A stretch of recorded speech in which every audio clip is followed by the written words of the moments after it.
हाँ हो गया।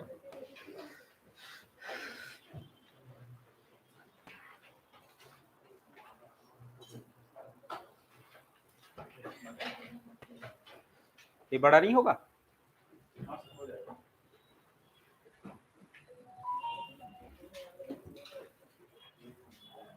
इसलिए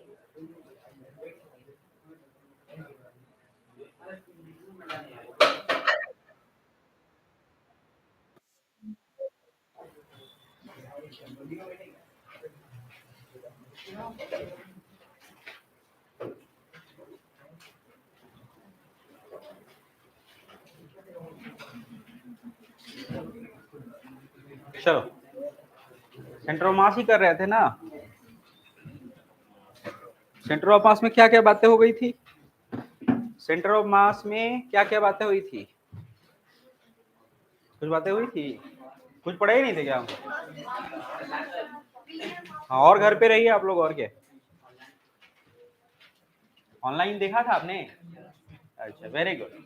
centre of mass of system particles हमने डिस्कशन कर लिया था ना। पहला हमने क्या पढ़ा? सेंटर ऑफ मास क्या है? Basically address of a point ना।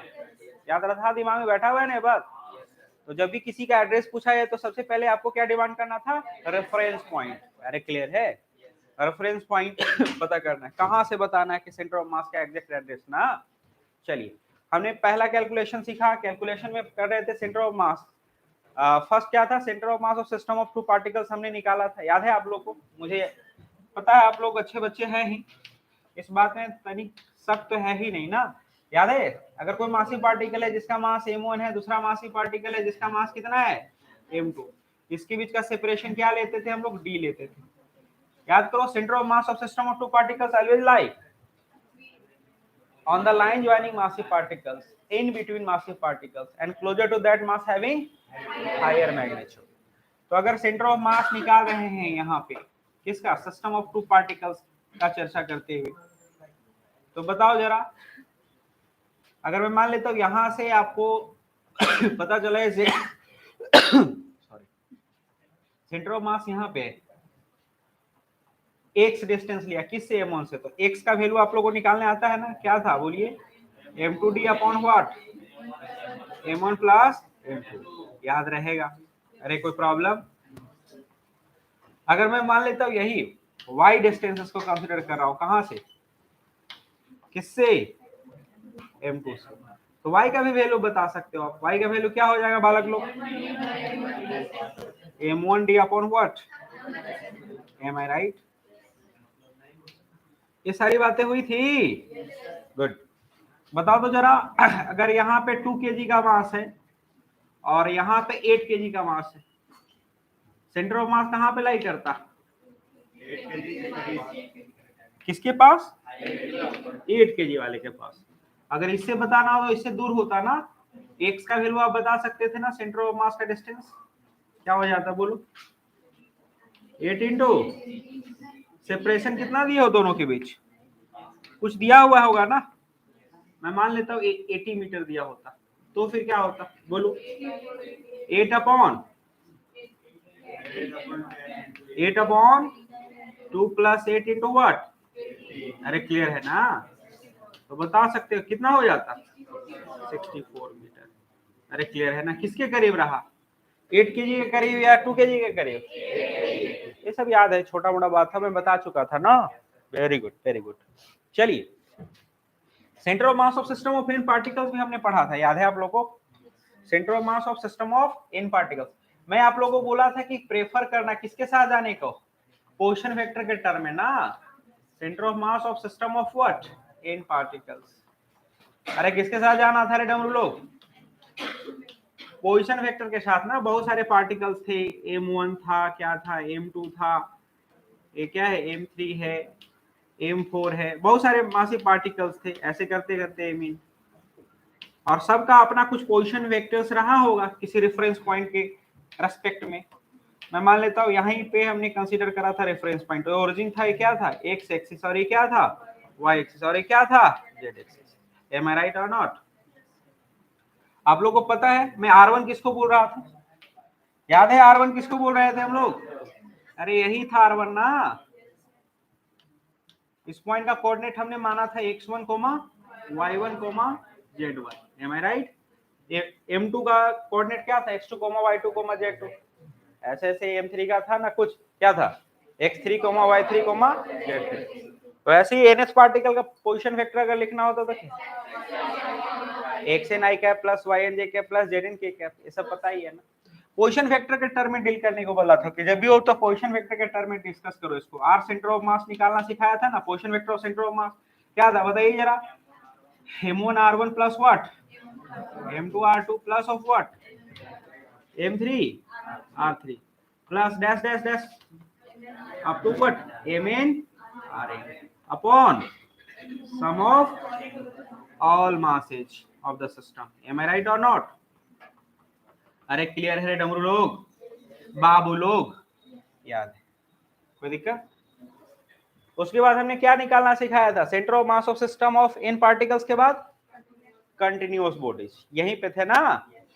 केवल रिकॉल कर लेना, देख लेना आप लोग थोड़ा बहुत, और क्या। कंटिन्यूअस बॉडीज में बात कर रहे थे ना, centre of mass of what, system of, या centre of mass of what, some continuous bodies ना, कंटिन्यूअस बॉडीज।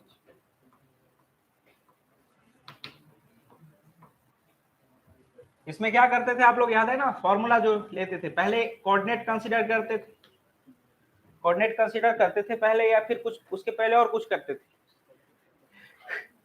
याद करो, उसमें सबसे पहले अगर कोई बॉडी होता था आप लोग का, याद करो, एक कंटिन्यूअस बॉडी था ना रे डब्लू लोग, इस पर आप कोई एक छोटा सा मास कंसीडर कर लेते थे। क्या कंसीडर करते थे? छोटा सा मास, एलिमेंट्री मास कंसीडर करते थे, डीएम। उसका कोऑर्डिनेट आप पता करते थे, उसका क्या पता करते थे? कोऑर्डिनेट। ये ओरिजिन था, ये एक्स एक्सिस था, और ये क्या वाई एक्सिस होता था, और ये जेड एक्सिस। एलिमेंट्री मास डीएम किसके फॉर्म में आता था आपके पास? लेमडा इंटू डीएक्स के फॉर्म में भी आ सकता था, सिग्मा इंटू डीए के फॉर्म में भी आता था, और रो इंटू डीवी के भी फॉर्म में, किसी में से आ सकता है। अरे यही ना डीएम होता था। और जब एलिमेंट्री मास कंसीडर कर लेते थे तो उसके बाद उसका क्या करते थे? पोजीशन पता करते थे, उसका कोऑर्डिनेट पता करते थे। कौन सा कोऑर्डिनेट? अरे उसका कौन सा कोऑर्डिनेट पता करते थे हम लोग? X comma y comma x comma y comma z, ये पता है इसका coordinate, x comma y comma और जेड, याद है ना? ऐसा क्यों कंसीडर करते थे? ऐसे ऐसे एलिमेंट्री पार्टिकल्स बहुत सारे इस बॉडी पे पड़े होंगे ना जी, और हर जगह का अगर मास कंसीडर कर रहे हो तो x coordinate, y coordinate, z coordinate तो चेंज कर ही रहा होगा। तो आपका जो स्टेप होता था वो यही होता था कि x coordinate of centre of मास कैसे लिखते थे, याद है आप लोगों को ना? एक्सट्रीम, लास्ट क्लास में मैं सारी बातें चर्चा कर रहा हूँ। अपन क्या था बताइए जरा, याद है? Y coordinate of centre of mass अगर मुझे लिखना होता था तो क्या करते थे बाबू? तो very good, y dm upon what. अरे क्लियर है? और z coordinate of centre of mass अगर लिखना होता तो क्या लिखते? अपॉन क्या? अगर इनफॉर्म मास रहा तो अच्छा ही था, अगर इनफॉर्म मास का वाला डिस्ट्रीब्यूशन ना रहा हो तो भी अच्छा ही है, आप लोग निकाल ही लेते थे एलिमेंट्री मास। एक एग्जांपल देखे हुए थे हम लोग, किसका? रॉड का। रॉड का सेंटर ऑफ मास कहाँ पे आया था? एग्जैक्टली मिड पॉइंट पे, इसके लेंथ को बाइसेक्ट कर रहा होता था वो पॉइंट ना।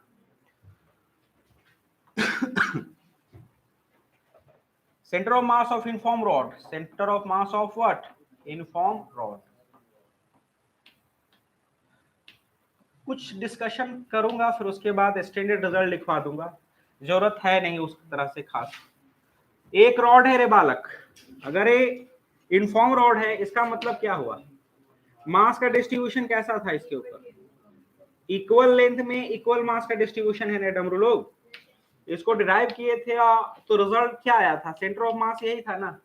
कितना आया था सेंटर ऑफ मास बताओ जरा? यहां से इसका डिस्टेंस कितना था? l/2। यहां से इसका डिस्टेंस कितना था? l/2। ये इसका सेंटर ऑफ मास रहा। यहाँ पे मास का डिस्ट्रीब्यूशन कैसा था? यूनिफॉर्म था, इसलिए आप आसानी से ले लिए थे, कोई दिक्कत ही नहीं हुई। अभी भी प्रोसेस वही रहेगा, लेकिन अब थोड़ा सा रॉड का ही सेंटर ऑफ मास निकालेंगे, लेकिन मास का डिस्ट्रीब्यूशन यूनिफॉर्म नहीं रहेगा। क्लियर है?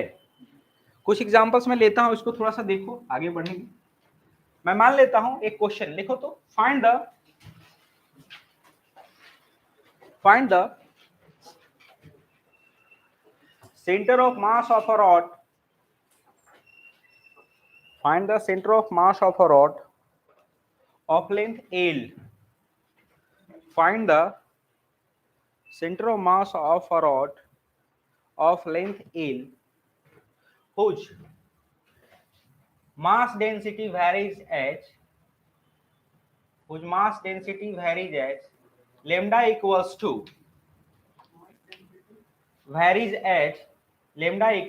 a plus bx.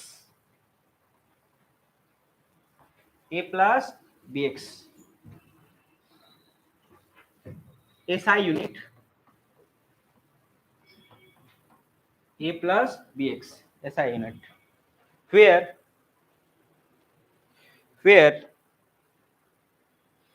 a comma b are positive constants,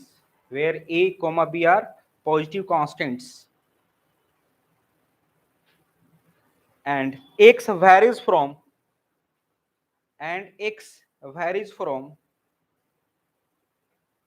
one of its end.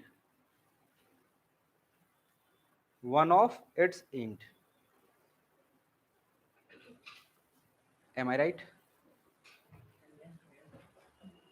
Yes. एक रॉड हमने कंसीडर करा है, देखो हमने एक रॉड कंसीडर करा, इस रॉड का लेंथ कितना है? L. L. लेकिन इसका लीनियर मास डेंसिटी लेमडा जो है वो दिया है आपका a प्लस bx है। a प्लस क्या है? bx। बात कुछ समझ रहे हो तुम लोग? मास का डिस्ट्रीब्यूशन यूनिफॉर्म नहीं है, मास का डिस्ट्रीब्यूशन क्या है? Non uniform. सोचो तो जरा पे, यहाँ पे अगर इस इंड से अगर देखना शुरू करें तो यहाँ पे इस इंड पे x का वैल्यू कितना होगा? 0। तो यहाँ पे लीनियर मास डेंसिटी क्या हो जाएगा? x का वैल्यू 0 पुट करके देखो तो लेमडा इक्वल्स टू a रहा होगा कि? अब यहाँ पे आए तो अगर x का वैल्यू यहाँ पे अगर आओगे तो x का वैल्यू यहाँ पे क्या लिखोगे? l, क्योंकि x एक इंड से ही ना वैरी कर रहा है। तो यहाँ पे अगर लीनियर मास डेंसिटी देखते तो क्या होता है? Lambda equals to a plus bl हो जाता है। अरे होता। अब इस रॉड पे मास का डिस्ट्रीब्यूशन कैसा है? यूनिफॉर्म है ना? यूनिफॉर्म। तो ये तो चिक चिक करके कह रहा है ना कि x पे डिपेंड कर रहा है लीनियर मास डेंसिटी। जैसे जैसे बढ़ते जा रहे हैं आगे की ओर, मास डेंसिटी का वैल्यू बढ़ रहा है। अरे क्लियर है? तो यूनिफॉर्म मास तो रहा नहीं, फिर भी इसका सेंटर ऑफ मास निकालना है। ख्याल चाल सब ठीक ठाक? दोनों से पूछ रहा हूं मैं। Very good.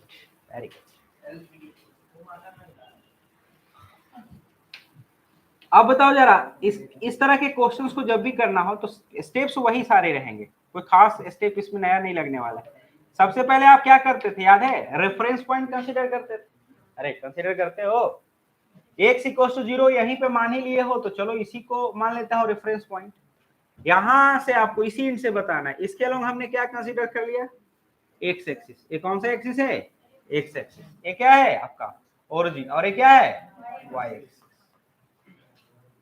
आप क्या पहला काम करोगे? सबसे पहला काम क्या करते हो? डीए निकालेगा, देख रहे हो ना?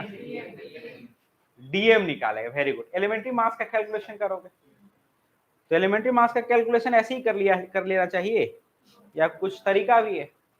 इसका मास पहले बताओ कहाँ पे वेरी कर रहा है? लेंथ के अलोंग ही ना वेरी कर रहा है। तो अगर मास इसका लेंथ के अलोंग वेरी कर रहा है तो सोचो इसका सेंटर ऑफ मास भी तो लेंथ पे ही कहीं लाई कर रहा होगा समवेयर।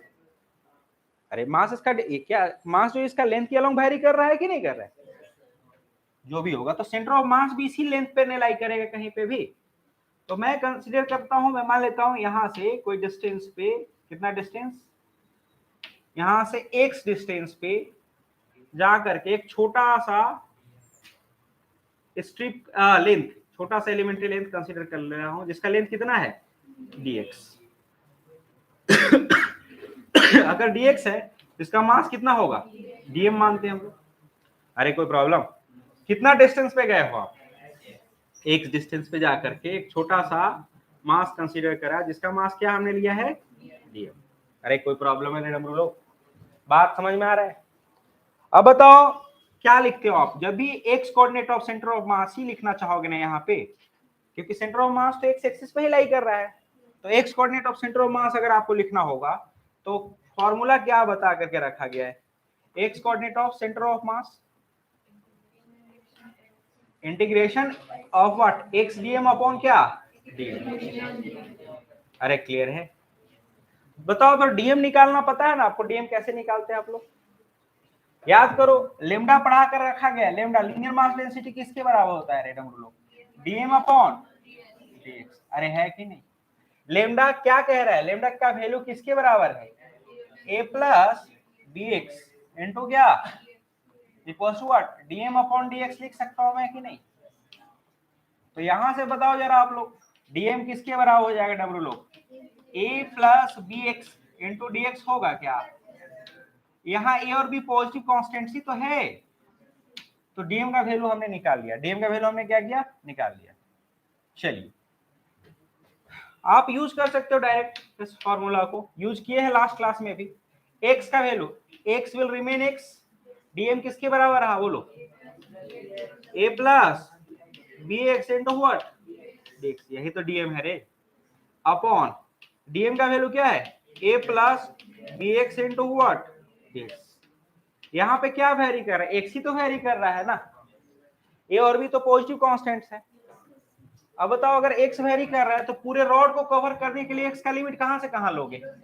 ये तो ऑलरेडी डिस्कस्ड है ना, एक्स इक्वल्स टू 0 से लेकर कहां तक जाओगे? तो 0 से एल क्यों जाते हैं, सारा बात चर्चा किया हुआ लास्ट क्लास में, याद है ना? 0 से कहां तक? एल तक। अरे कोई प्रॉब्लम? अब आप लोग को केवल सिंपली इंटीग्रेशन करना है, आप कर ही लोगे। बताओ जरा, इसको तोड़ने आता है आप लोगों ने डब्ल्यू लोग? ये क्या लिख सकते हो, ए एक्स डी एक्स हो जाएगा क्या? अरे ब्रैकेट तोड़ो ना, फिर क्या हो जाएगा बोलो? Plus B x d x या b x square d x हो जाएगा, तो b x square d x हो जाएगा।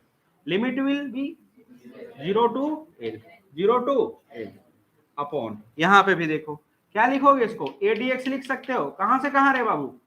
0 टू एल। फिर बताओ यहाँ पे क्या लिखोगे आप, बी एक्स डी एक्स कहां से कहां? 0 टू। नीट के छात्र हो तो तुम लोग ध्यान से करो इंटीग्रेशन, यही तुम लोग के लिए बहुत टफ हो जाता है, लेंदी हो जाता है, ऐसा आप लोग का मानना है, मेरा थोड़ा ही मानना है। आप इसी को लेकर के घूमते फिरते रहते हो, पूरा दर बदर भटक रहे हो। इंटीग्रेशन कर पाओगे या नहीं कर पाओगे? कितने लोग कर पाएंगे? वेरी गुड, कुछ बच्चे तो बच ही गए ना, मतलब करना ही पड़ेगा। चलो बताओ मेरे ही साथ चलो, मैं जानता हूं मुझे तुम लोगों की जरूरत नहीं है। ए को बाहर निकाल दो, एक्स का इंटीग्रेशन बाबू सोना x square by 2, lower limit upper limit, very good, plus B को बाहर निकालो बाबू, एक्स स्क्वायर का इंटीग्रेशन डब्ल्यू लोग x cube by lower limit upper limit, कोई दिक्कत बाबू? यहाँ पे ए को बाहर निकालोगे, dx का integration x, very good, 0 to L. B को बाहर निकाले आप, x का इंटीग्रेशन डब्ल्यू लोग एक्स स्क्वायर बाय 2, 0 टू। अरे सॉल्व करने आता है या नहीं आता है? चलो बताओ क्या होगा बोलो, ए तो ये रहा, ये क्या हो गया एल स्क्वायर बाय 2 प्लस, अरे कोई दिक्कत है बताओ, बी क्या हो जाएगा एल क्यू बाई, अरे कोई दिक्कत है? ए रहा क्या हो जाएगा L plus B into what, अरे कोई दिक्कत है? गुड, एलसीएम लेने आता है ना आप लोग को जी? किसका एलसीएम लोगे? 2 और 3 का एलसीएम क्या हो जाएगा 6, वेरी गुड।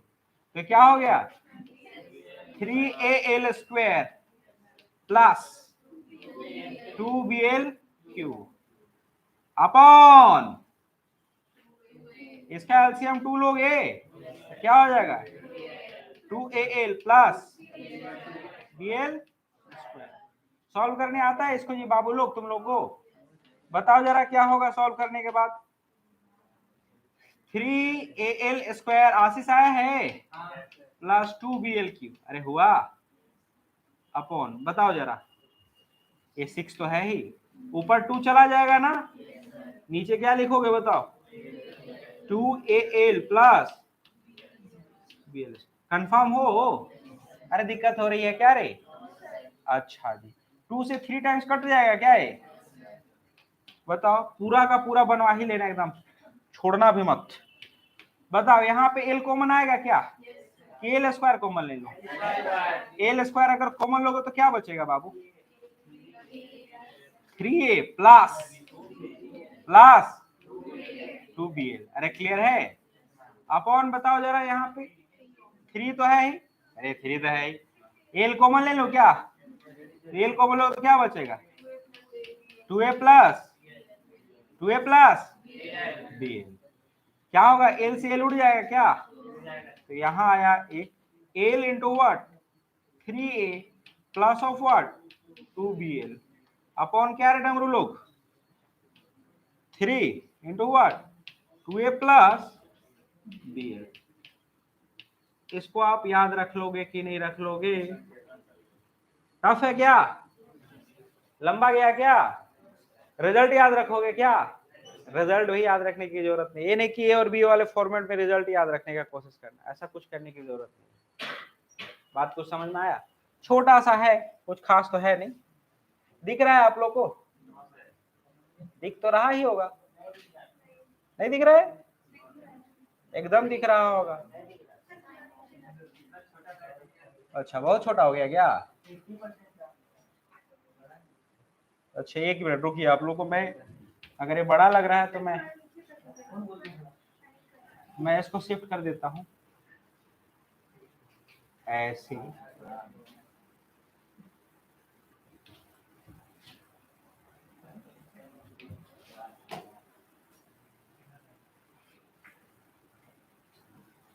ठीक है अभी?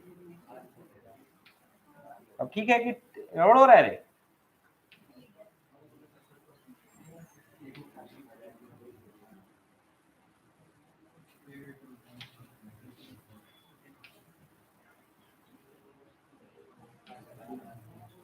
बच्चा बना दिया मुझे इन लोगों ने।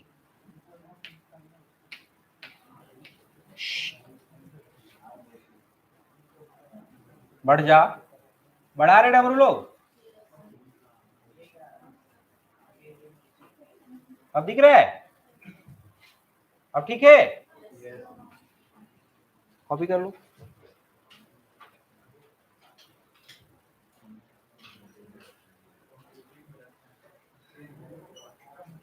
पहले एक कॉपी करो ना, वो तो खुद भी कर सकते हो तुम लोग।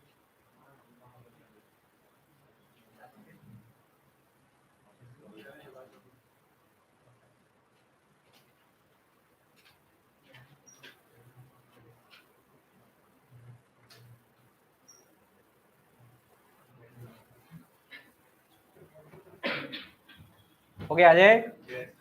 खुद से किया आपने?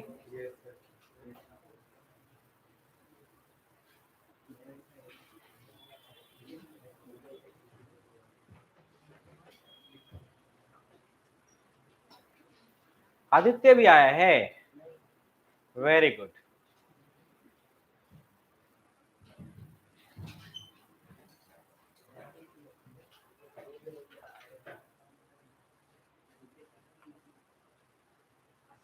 अवेलेबल तो रहता है ये सब, आगे बढ़ो क्या?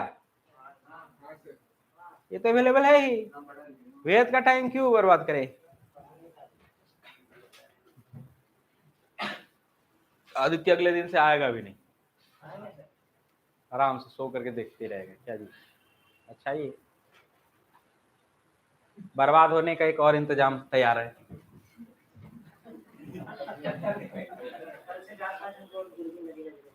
हाँ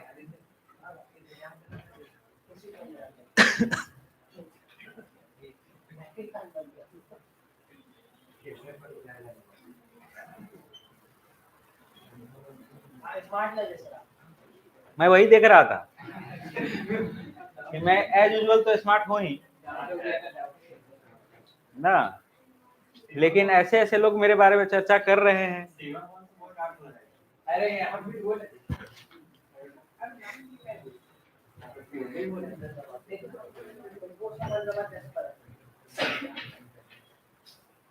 फालतू की बातें करने के लिए यहाँ जमा नहीं हुए हम लोग।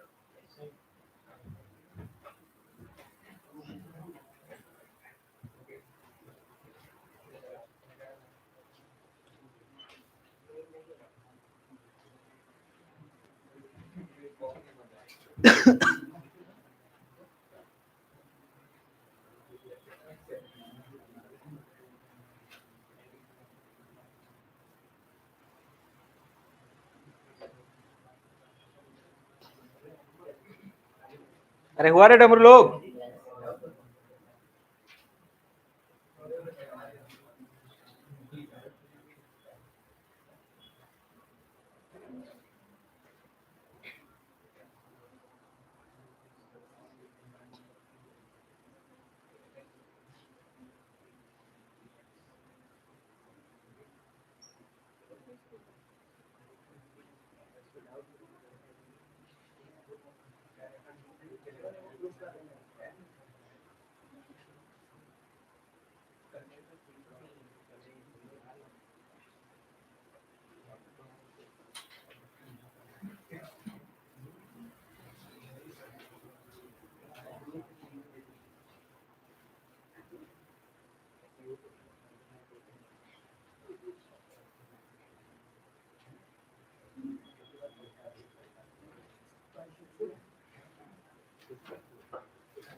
लिखिए, हो गया। नेक्स्ट क्वेश्चन लिखो।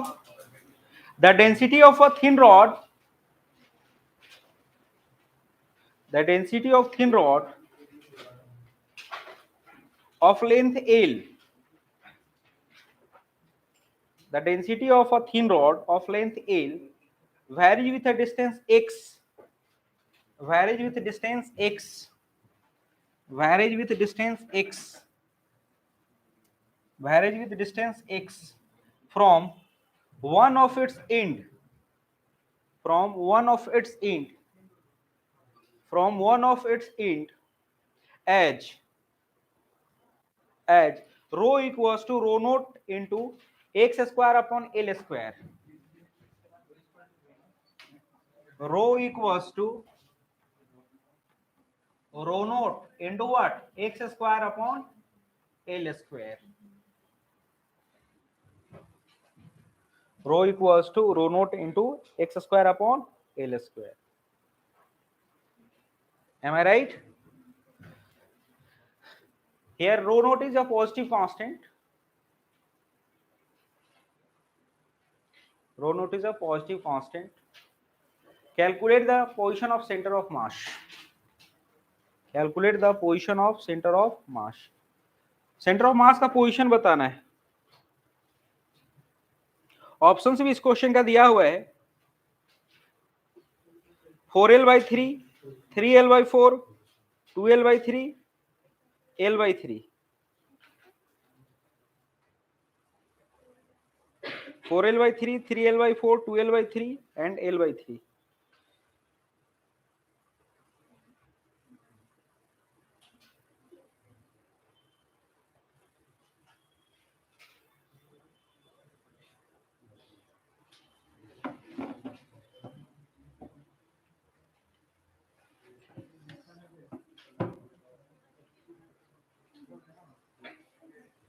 जल्दी जल्दी करो जरा, बन जाएगा तुम लोग से ना रे डमरू लोग।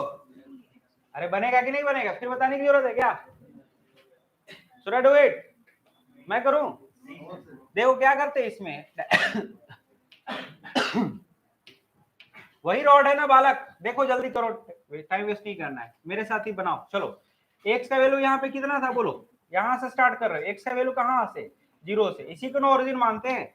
जब भी अगर आपको सेंटर ऑफ मास पूछा जाए तो सबसे पहले क्या तैयार करोगे? रेफरेंस पॉइंट ना। एक्स है और एक है ओरिजिन है, ये वाई। अरे क्लियर है? बताओ जरा, इस रॉड का लेंथ कितना है? एल। एक्स का वैल्यू 0 से कहां तक जा रहा है? एल तक। अरे क्लियर है? क्या करते हो आप? सबसे पहला काम क्या करोगे, एलिमेंट्री मास ही तो कंसीडर करोगे ना।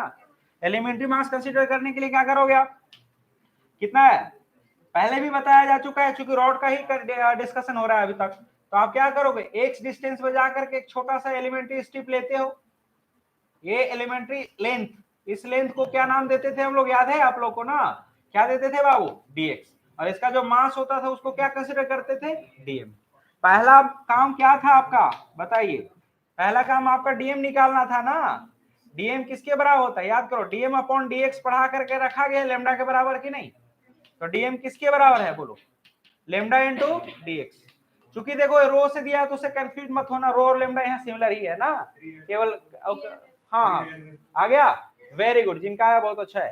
तो ये बताइए डीएम लेमडा कितना है बोलो, लेमडा या रो भी बोल सकते हो, रो इंटू डीएक्स। रो क्या है बोलिए जरा, रो यहाँ कितना है, rho naught into what, x square upon l square into क्या, डीएक्स। अरे क्लियर है। चलिए अगर डीएम निकल जाता है तो फिर क्या लिखते हो आप, x coordinate of centre of mass ही तो लिखना है यहाँ पे। X coordinate of centre of mass क्या पढ़ाया गया आप लोग को बताइए, एक्स डीएम ऑफ व्हाट, अरे डीएम, अरे यही है ना। चलिए बताइए, एक्स कोऑर्डिनेट एक्स ही रहा, डीएम आप लोग को लिखने आता ही है ऑलरेडी लिखा हुआ है ना, rho naught into what, x square upon l square dx. Clear है, बताइए अपॉन में यहां पे भी क्या है, rho naught x square upon l square into क्या, डीएक्स। लिमिट रखते वक्त बहुत ज्यादा ध्यान देना पड़ता है, याद है ना आप लोग को, कहां से कहां जाओगे कि इंटायर रॉड कवर हो जाए बालक, जीरो से तो जीरो से ले जाओ ना, further you can do it yourself ना, अरे कर लोगे। चलो बताओ क्या हो जाता, रो नोट को अपॉन एल स्क्वायर को बाहर निकाल देते आप, एक्स क्यूब का इंटीग्रेशन एक्स 4 अपॉन 4 होता, लोअर लिमिट जीरो होता, अपर लिमिट क्या होता है, यहां पे भी देखो रो नोट अपॉन एल स्क्वायर को बाहर निकालते आप, क्या एक्स स्क्वायर का इंटीग्रेशन क्या होता, एक्स क्यूब बाई 3 होता, lower limit zero upper limit, rho naught upon l square, rho naught upon l square को कैंसिल कर दूं क्या, ये पूरे कैंसिल हो जाएगा क्या, अब बताओ तो जरा क्या होगा, एक L to the power 4 upon 4 हुआ, ये सॉल्व करने आता है या नहीं आता है, अपॉन क्या हो जाता है, एल क्यूब बाई 3। अरे क्लियर है, तो क्या हो जाता है बोलो, L to the power 4 upon 4, ये 3 ऊपर चला जाएगा क्या, एल क्यू नीचे आएगा क्या, अरे क्लियर है, तो क्या हो जाएगा 3l अपॉन 4 आ जाता क्या, मतलब अगर रॉड अगर कोई है तो उसका सेंटर ऑफ मास कहां से 3l/4 है भाई, गौर कर रहे हो, यहां से ओरिजिन लिए हो ना, रेफरेंस पॉइंट यहां पे लिए हो, गौर करना, रेफरेंस पॉइंट का एक्स है, ये क्या है आपका ओरिजिन, यहां से लिए हो बाबू, यहां से गौर करना, यहां से कितना डिस्टेंस पे लिए हो आप, 3l/4, 3l/4 ज्यादा है कम, हाँ यहाँ पे कहीं होगा, तो ये होगा इसका, यहां से 3l/4 का डिस्टेंस, मतलब यहां से कितना l/4, यहीं पे सेंटर ऑफ मास लाई करेगा, समझ आया या नहीं आया, अरे कोई दिक्कत है डम लोग, चलिए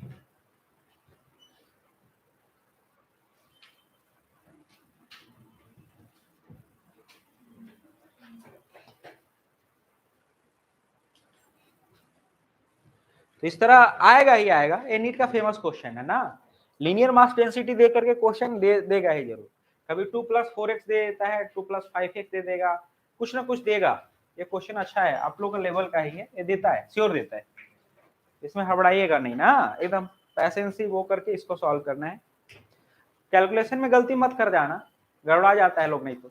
अच्छा बहुत लोग फॉर्मूला भी याद रखने लगता है, जैसे अगर कोई इस तरह से फॉर्मूला अगर याद रखने का कोशिश, एक कॉपी किया गया आप लोग पहले, जैसे अभी आप लोग को फॉर्मूला बताया गया था क्या, देखो जैसे यहाँ पे मैं इसको कभी भी नहीं बोलता हूँ, इसको फॉर्मूला की तरह लोग यूज करने लगता है, दिख रहे हो आप,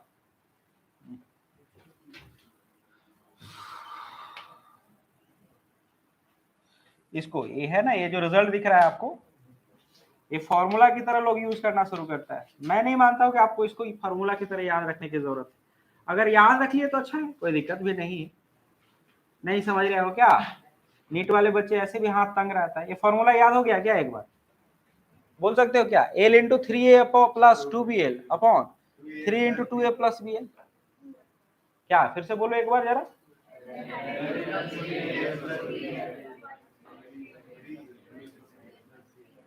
मतलब आपके अनुसार अगर लेमडा अगर रहा, lambda A plus B x रहा, अरे यही बोलना चाह रहे हो ना? लेमडा किसके बराबर रहा? A plus B x. एक रॉड है, इसका लेंथ L है और लेमडा O है। इसका सेंटर ऑफ मास का पोजीशन यहां से, कहां से? यहां से जो सेंटर ऑफ मास का पोजीशन होता है वो आप आराम से याद रख सकते हो। क्या याद रख सकते? L/3 इंटू, अरे यही ना, बोलो 3A प्लस 2BL अपॉन क्या बोलो 2A प्लस, याद रख लोगे। तो जब भी क्वेश्चन दे देगा आपसे कि लेमडा इक्वल्स टू चलो 5 प्लस 6x रहा और वही सिमिलर क्वेश्चन रहा तो आप आराम से ये फॉर्मूला यूज करके बनाओगे। बना सकते हो, इसमें कोई दिक्कत नहीं। लेकिन क्यों इतना गुनाह करना भाई? वो डायरेक्ट भी तो बनाया जा सकता है ना। Lambda equals to 5 plus 6x हो गया तो आप क्या करो, पुट करेगा बच्चा लोग। a का वैल्यू कितना 5, b का वैल्यू कितना 6, L तो L ही है, फिर पुटम पुट खेलते रहेगा। x coordinate of centre of मास बताइए L/3 इंटू व्हाट 3a, तो 3 इंटू 5 प्लस 2BL तो 2 इंटू 6 इंटू L। अरे डमरू डायरेक्ट बनाना, इतना मत करते रहना। 2 इंटू ए का वैल्यू कितना 5 प्लस बी कितना है 6 इंटू ए। तो क्यों इतना करने जाएंगे सर? डायरेक्ट भी तो याद रख सकते हैं क्या? अरे डायरेक्ट भी याद रख सकते हैं क्या? अरे कर लोगे? कभी भी डायरेक्ट फॉर्मूला यूज मत करना, भूल भी जाओगे, गलती भी हो जाएगी, मार्क्स भी दे करके आओगे। 4 नंबर आने वाला था, 5 नंबर चला जाएगा। इसलिए ऐसा गुनाह कतई नहीं करने का, बहुत ज्यादा तकलीफ है। वैसे तो 5-6 क्वेश्चन कर लोगे तो सीधे तैयारी से मुड़ ही जाओगे, फिर भटक जाओगे, आत्मा भटक जाएगा तुम लोग। तो घबराने का नहीं ना, आप डायरेक्ट सॉल्व करो ना, एक कोई बहुत बड़ा टाइम नहीं लगता है इसमें, कोई खास टाइम कंज्यूम नहीं होता। क्लियर है? अरे बातें समझ में आई या नहीं आई? तो निकाल लोगे सेंटर ऑफ मास अपना कंटिन्यूअस बॉडीज का। कितने कुछ कंटिन्यूअस बॉडीज का सेंटर ऑफ मास याद भी रखाया जाता है। अगर अभी डेरिवेशंस नीट में पढ़ने लगो तो पूरा सब हम लोग निकाले हुए हैं, सबको निकाल करके ही बताना चाहिए था, लेकिन उतना वक्त ही नहीं रहता है, दिक्कत हो जाएगी। याद है आप लोगों को? अगर कोई कंटिन्यूअस बॉडीज है इनफॉर्म मास डिस्ट्रीब्यूशन वाला, तो जो ज्योमेट्रिकल सेंटर होगा वहीं पर ना सेंटर ऑफ मास लाई करेगा जी। जैसे सॉलिड स्फीयर है तो सॉलिड स्फीयर का सेंटर ऑफ मास कहां पे लाई करेगा विद्या? ज्योमेट्रिकल सेंटर में। हॉलो स्फीयर का सेंटर ऑफ मास कहां पे लाई करेगा? सरफेस पे। वाह क्या बात कर रहे हैं आप! हॉलो स्फीयर का सेंटर ऑफ मास सरफेस पे लाई करने लगेगा। गजब नमूना है आप लोग महाराज। मैं इतना बार बोल रहा हूं कि मास डिस्ट्रीब्यूशन अगर इनफॉर्म रहा तो जो बॉडी का ज्योमेट्रिकल सेंटर होगा वहीं पे सेंटर ऑफ मास लाई करेगा। ये बात नहीं समझ में आ रही है आप लोग को? अरे दिक्कत है क्या? गजब गजब की बातें हो रही है भाई।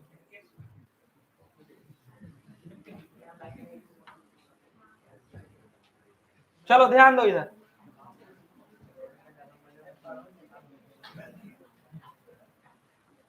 सम स्टैंडर्ड रिजल्ट्स।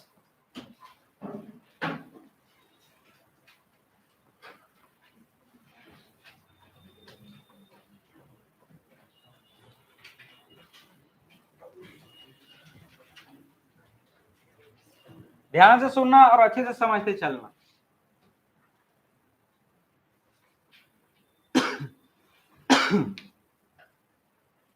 बताओ तो जरा, ये रिंग है क्या? एक रिंग।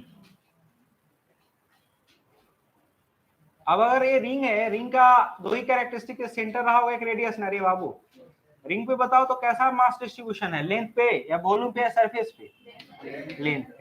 तो अगर इसका देखा जाए सेंटर ऑफ मास, तो इसका सेंटर ऑफ मास कहाँ पे होगा?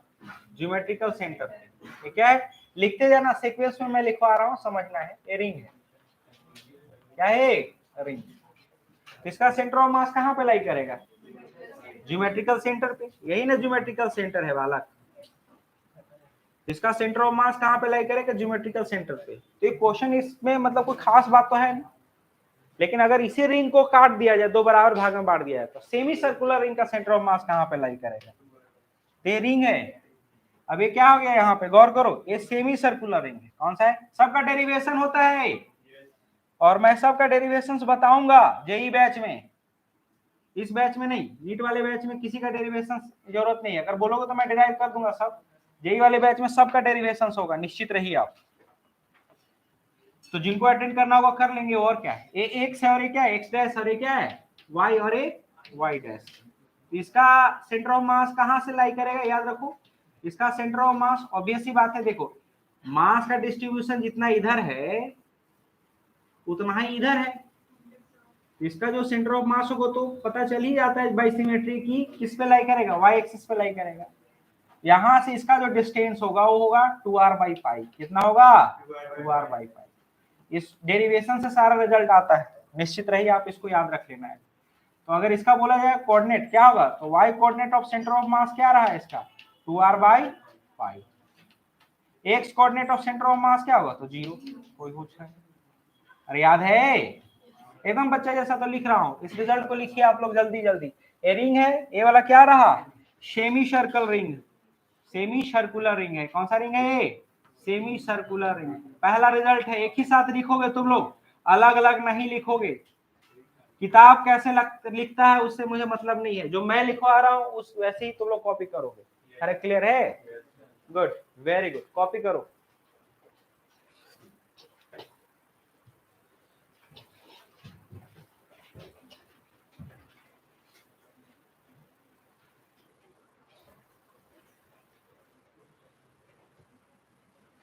वाई कोऑर्डिनेट पे सेंटर ऑफ मास लाई कर रहा है, एकदम कंफ्यूज नहीं रहना है।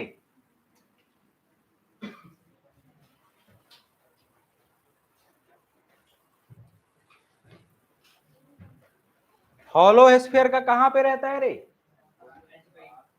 वाह, एज पे आ रहा है। सॉलिड स्फीयर का पता है आप लोग को? अजय बाबू बताइए, डिस्क का कहां पे होता है geometrical centre? Semi circular disc का 4r/3 होता है।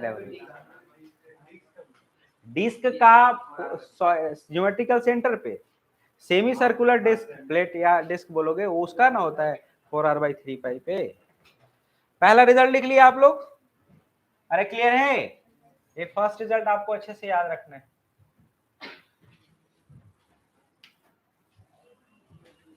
सेकेंड, फीवर से ऐसे ही परेशान रहा मैं, और तुम लोग और परेशान करते रहते। अच्छा ही बात है, एटीट्यूड भी तो रखना चाहिए आप लोग को। ये क्या है? डिस्क। ये क्या है रे डमरू लोग? डिस्क। ये डिस्क है, और मैं बार बार बोलूं ये सब इनफॉर्म मास डिस्ट्रीब्यूशन वाला है रे डमरू लोग। इनफॉर्म मास डिस्ट्रीब्यूशन है, बात समझ रहे हो ना? अब बताओ, खुद ही अमन हंसे जा रहा है, कुछ ज्यादा ही सोच लेता है लड़का। ये एक्स है और ये क्या है? X dash. ये वाई और ये वाई डैश। इसका ज्योमेट्रिकल सेंटर पे ही ना होगा रे, इसी को ओरिजिन यहीं पे ना होगा centre of mass. Geometrical centre है वहीं पे क्या होगा? सेंटर ऑफ मास। अरे कोई प्रॉब्लम? अब इसी को अगर मैं सेमी सर्कुलर डिस्क बोल दूं, क्या बोलूं? सेमी सर्कुलर डिस्क, या फिर प्लेट भी बोल देगा, सेमी सर्कुलर प्लेट भी बोल देगा, तो कंफ्यूज मत होना ना। तो बताओ इसका सेंटर ऑफ मास कहां पे आ जाएगा? बोलो जरा। अरे यही है ना, एक्स था आपका, एक्स डैश है, और ये क्या? वाई, और ये y dash. Centre of mass का एड्रेस बताने के लिए सबसे पहले रेफरेंस पॉइंट ना बनाना पड़ता है जी। रेफरेंस पॉइंट यही ना है, ये वाला देखो, इसको ओरिजिन बोला हूं। ये क्या हो जाएगा बोलो? ये क्या है? सेमी सर्कुलर प्लेट है। क्या है बाबू? ये सेमी सर्कुलर प्लेट। गौर करना, मास का डिस्ट्रीब्यूशन पूरे सरफेस पे होगा डब्ल्यू लोग, पूरे सरफेस पे होगा। इसका सेंटर ऑफ मास कहां पे लाई करेगा? याद करो, ये एक्स एक्सिस पे ही लाई करेगा या वाई एक्सिस पे? वाई एक्सिस पे। इस ज्योमेट्री में तो वाई एक्सिस पे लाई करेगा ना। कहां पे? यहां से कितना डिस्टेंस होगा उसका 4r/3π, याद रखना है। तो y coordinate of centre of mass क्या हो गया बोलो 4r/3π। कुछ स्टैंडर्ड रिजल्ट है, इसका यूज करेंगे हम लोग आगे चल करके। x coordinate of centre of mass क्या हो जाएगा 0। कॉपी करो इसको अच्छे से।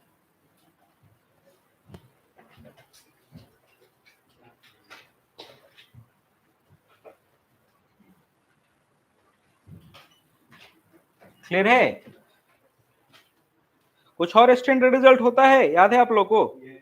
कौन कौन सा? सॉलिड कोन, हॉलो कोन और सॉलिड हेमिस्फीयर, हेमिस्फेरिकल सेल। याद है रिजल्ट सारा? Very good.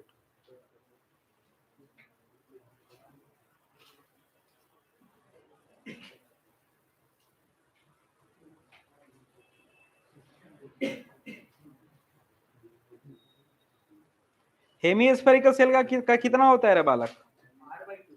Very good. और सॉलिड हेमिस्फीयर का? Very good. सॉलिड कोन का? और हॉलो कोन का? कंफर्म हो? Very good.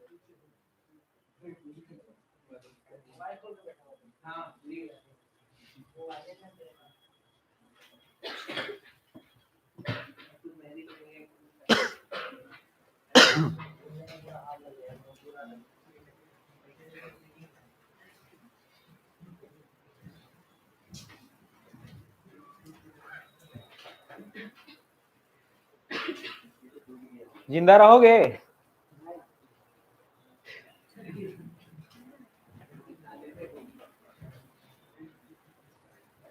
आज आराम करना था मुझे, तुम लोग ना कह नहीं सकते हो कि छोड़ दीजिए। बिल्कुल ही छोड़ूंगा, जल्दी ही छोड़ूंगा। हो गया रे डमरू लोग? थर्ड,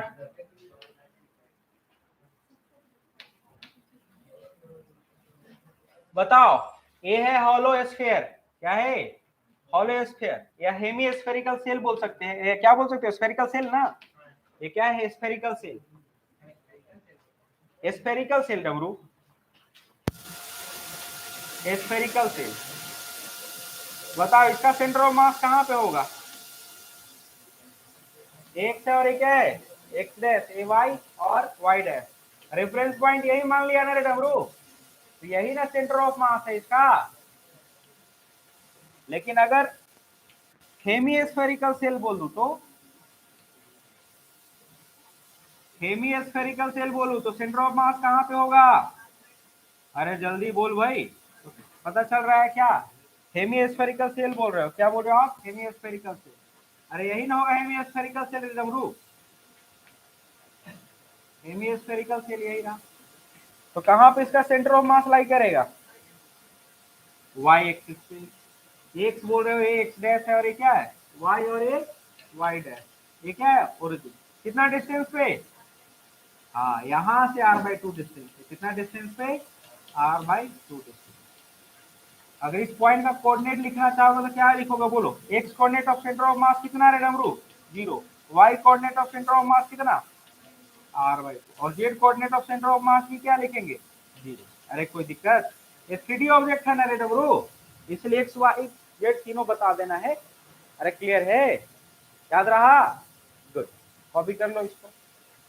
ये क्या है? Spherical shell. स्फेरिकल सेल में मास का डिस्ट्रीब्यूशन कैसा होगा? सुपरफिशियल मास डिस्ट्रीब्यूशन है या वॉल्यूमेट्रिक मास डिस्ट्रीब्यूशन होगा? वाह डमरू, सेल है पता नहीं, उसके सेल सरफेस पे ना मास का डिस्ट्रीब्यूशन हो रहा है। गधा लोग, जो मन में आएगा वही उठा करके बोल दोगे, इसीलिए जुबान दिया गया आप लोगों, जो मन में आया वही बोल देंगे। देख रहे हो कोमल?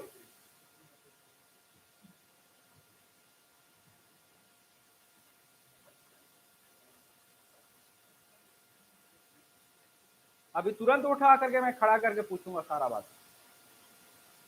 कॉपी कीजिए जल्दी जल्दी, अगले दिन से नहीं तो टाइप लाऊंगा, केवल बता दूंगा यहाँ पे, उससे फायदा हो जाता है क्या? अरे मैं बार बोलता हूँ, तुम्हारा ब्रेन जो है ना इमेज में सोचता है, तो अभी लिखोगे तो याद रह जाएगा, भूलोगे तो भी याद रहेगा, या ज्यादा एफर्ट डालने की जरूरत नहीं पड़ेगी। भूल करके भी याद रह जाएगा लिख लोगे तो। सर क्या बोलना चाहते पता ही नहीं।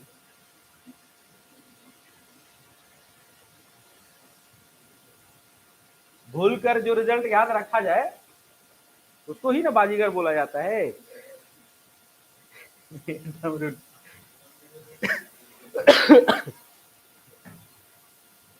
द ग्रेट इला समझ आया।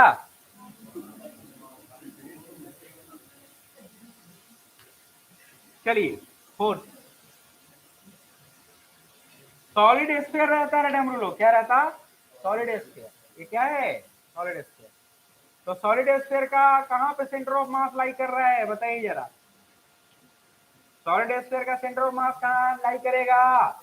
ज्योमेट्रिकल सेंटर में ना।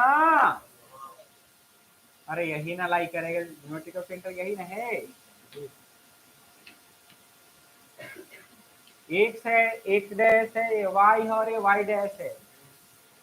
यहाँ पे सेंटर ऑफ मास लाई करेगा कहाँ? ज्योमेट्रिकल सेंटर से। कहाँ पे? ज्योमेट्रिकल सेंटर से। अगर यहाँ पे हॉलो सॉलिड स्फीयर लिख दो, क्या बोल दो? अरे सॉरी, क्या मैं बोल रहा हूँ इसको? हेमीस्फेरिकल सॉलिड हेमीस्फीयर ले लू ना, सॉलिड हेमीस्फीयर। अगर सॉलिड हेमीस्फीयर रहा तो क्या करोगे बाबू? सॉलिड हेमीस्फीयर रहा तो उसका सेंटर ऑफ मास याद है? रिजल्ट या नहीं याद है?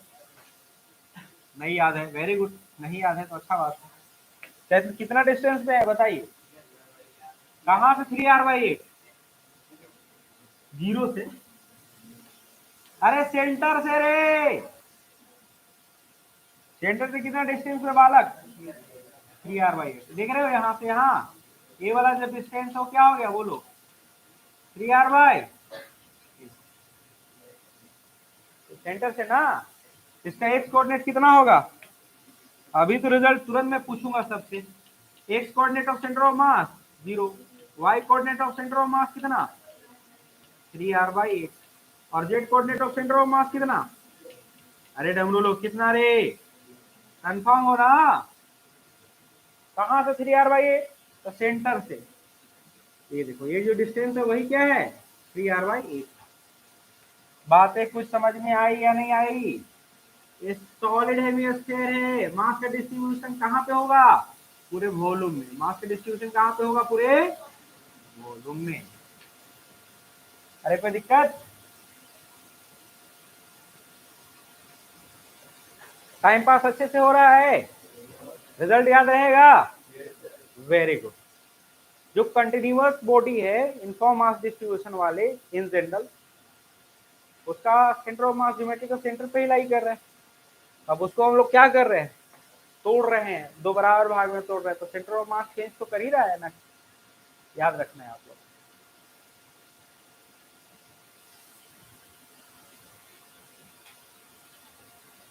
क्लियर है? गुड।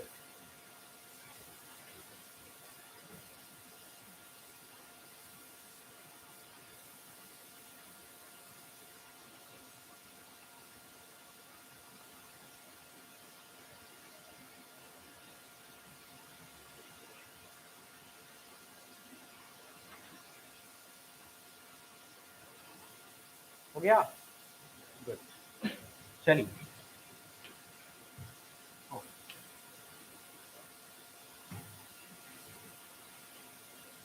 कौन भी मालूम है? कौन कौन का सेंटर ऑफ मास कहां पे लाई करता है? अरे जब कौन पूछे तो पूछ रे गधा, सॉलिड या हॉलो?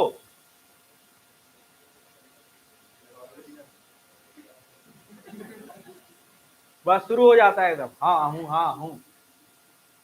कार्टून नेटवर्क घुसा रहा है विद्या, दे दो जोरदार तमाचा उसको।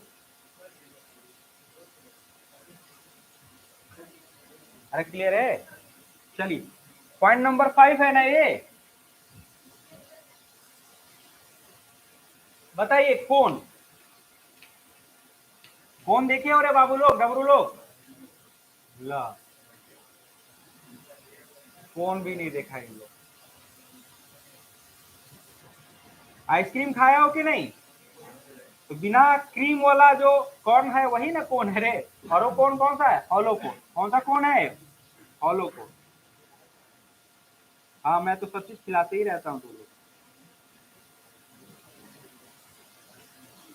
खिलाया तो हूँ, सही बोल रहे हो। अरे कम से कम बोलो तो सही कि खिलाया है। Very good. ये क्या है? सॉलिड कोन। ये क्या है? सॉलिड कोन। एक हॉलो कोन, दूसरा क्या? सॉलिड कोन। अरे क्लियर है? इसका सेंटर ऑफ मास कहाँ पे होगा? हॉलो कोन का सेंटर ऑफ मास आप लोग बता सकते हो? h/3। हॉलो कोन का h/3। वेरी गुड, समझ रहे हो ना? कहां से? कोन का देखो, ये वाला जो बेस है वो सर्कुलर बेस है ना बाबू। ये बेस कैसा होता है? सर्कल का है, सर्कल ही ना रहता है। इसका ये ओरिजिन है। इससे कितना डिस्टेंस पे बाबू डमरू लोग? h/3। इस पे बताओ, h/3। तो अगर इसका सेंटर ऑफ मास का कोऑर्डिनेट अगर लिखना होता तो क्या लिखते, बोलो? x coordinate of centre of mass 0, y coordinate of centre of mass, y coordinate of centre of mass कितना? y coordinate of centre of mass h/3। और z coordinate of centre of mass क्या है? h/3 लिखिए। h क्या है पता है ना आप लोगों को? इसका हाइट, इसका हाइट है। क्या है h? इसका हाइट। ये वाला इसका एक्सिस हुआ ना रे, कोन का एक्सिस यही ना मानोगे? तो सेंटर से कितना हाइट पे? h/3 हाइट पे। यहीं पे इसका सेंटर ऑफ मास है। मतलब अगर यहाँ पे अगर फोर्स लगाओगे तो क्या होगा? क्या होगा? ट्रांसलेटिव मोशन करना शुरू नहीं करेगा क्या? है पूरा कोन चल देगा ट्रांसलेटिव मोशन में, अगर यहाँ पे फोर्स लगा दिए तो। यही ना मतलब होता है। अच्छा, ये कौन सा कोन है? सॉलिड कोन। सॉलिड कोन का सेंटर ऑफ मास कहाँ पे? अगर इसका हाइट h है, अगर इसका हाइट क्या है? h, तो बताओ इसका सेंटर ऑफ मास कहाँ पे होगा? थोड़ा नीचे होगा उससे ना। कितना पे होगा ये? h/4। कहाँ से? सर्कुलर बेस है ना। ये x है और ये क्या है? x डैश, और ये क्या है? y, और ये क्या है? y dash. इसका x coordinate of centre of mass क्या होगा भाई? 0। y coordinate of centre of mass क्या हो गया? h/4। और z coordinate of centre of mass क्या हो जाएगा? कंफर्म हो ना? अरे क्लियर है? रिजल्ट ही तो रटना है, रटो, बैठ करके रटते रहो। रो रही है क्या ये? क्या हो गया?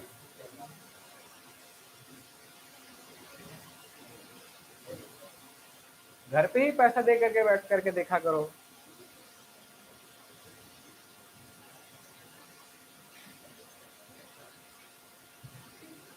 हॉलो कोन का सेंटर ऑफ मास कहाँ पे? पूछना पड़ेगा कहाँ से ना, सर्कुलर बेस से ना। ये अगर एपेक्स से बोलता तो कितना हो जाता है वाला? h - h/3। और यहाँ से अगर पूछो तो h - h/4। पता है ना? तो एपेक्स से बताना है या बेस से बताना है? सर्कुलर बेस से बताना है, तुम पे डिपेंड कर रहा है, तो पूछा जाएगा अकॉर्डिंगली।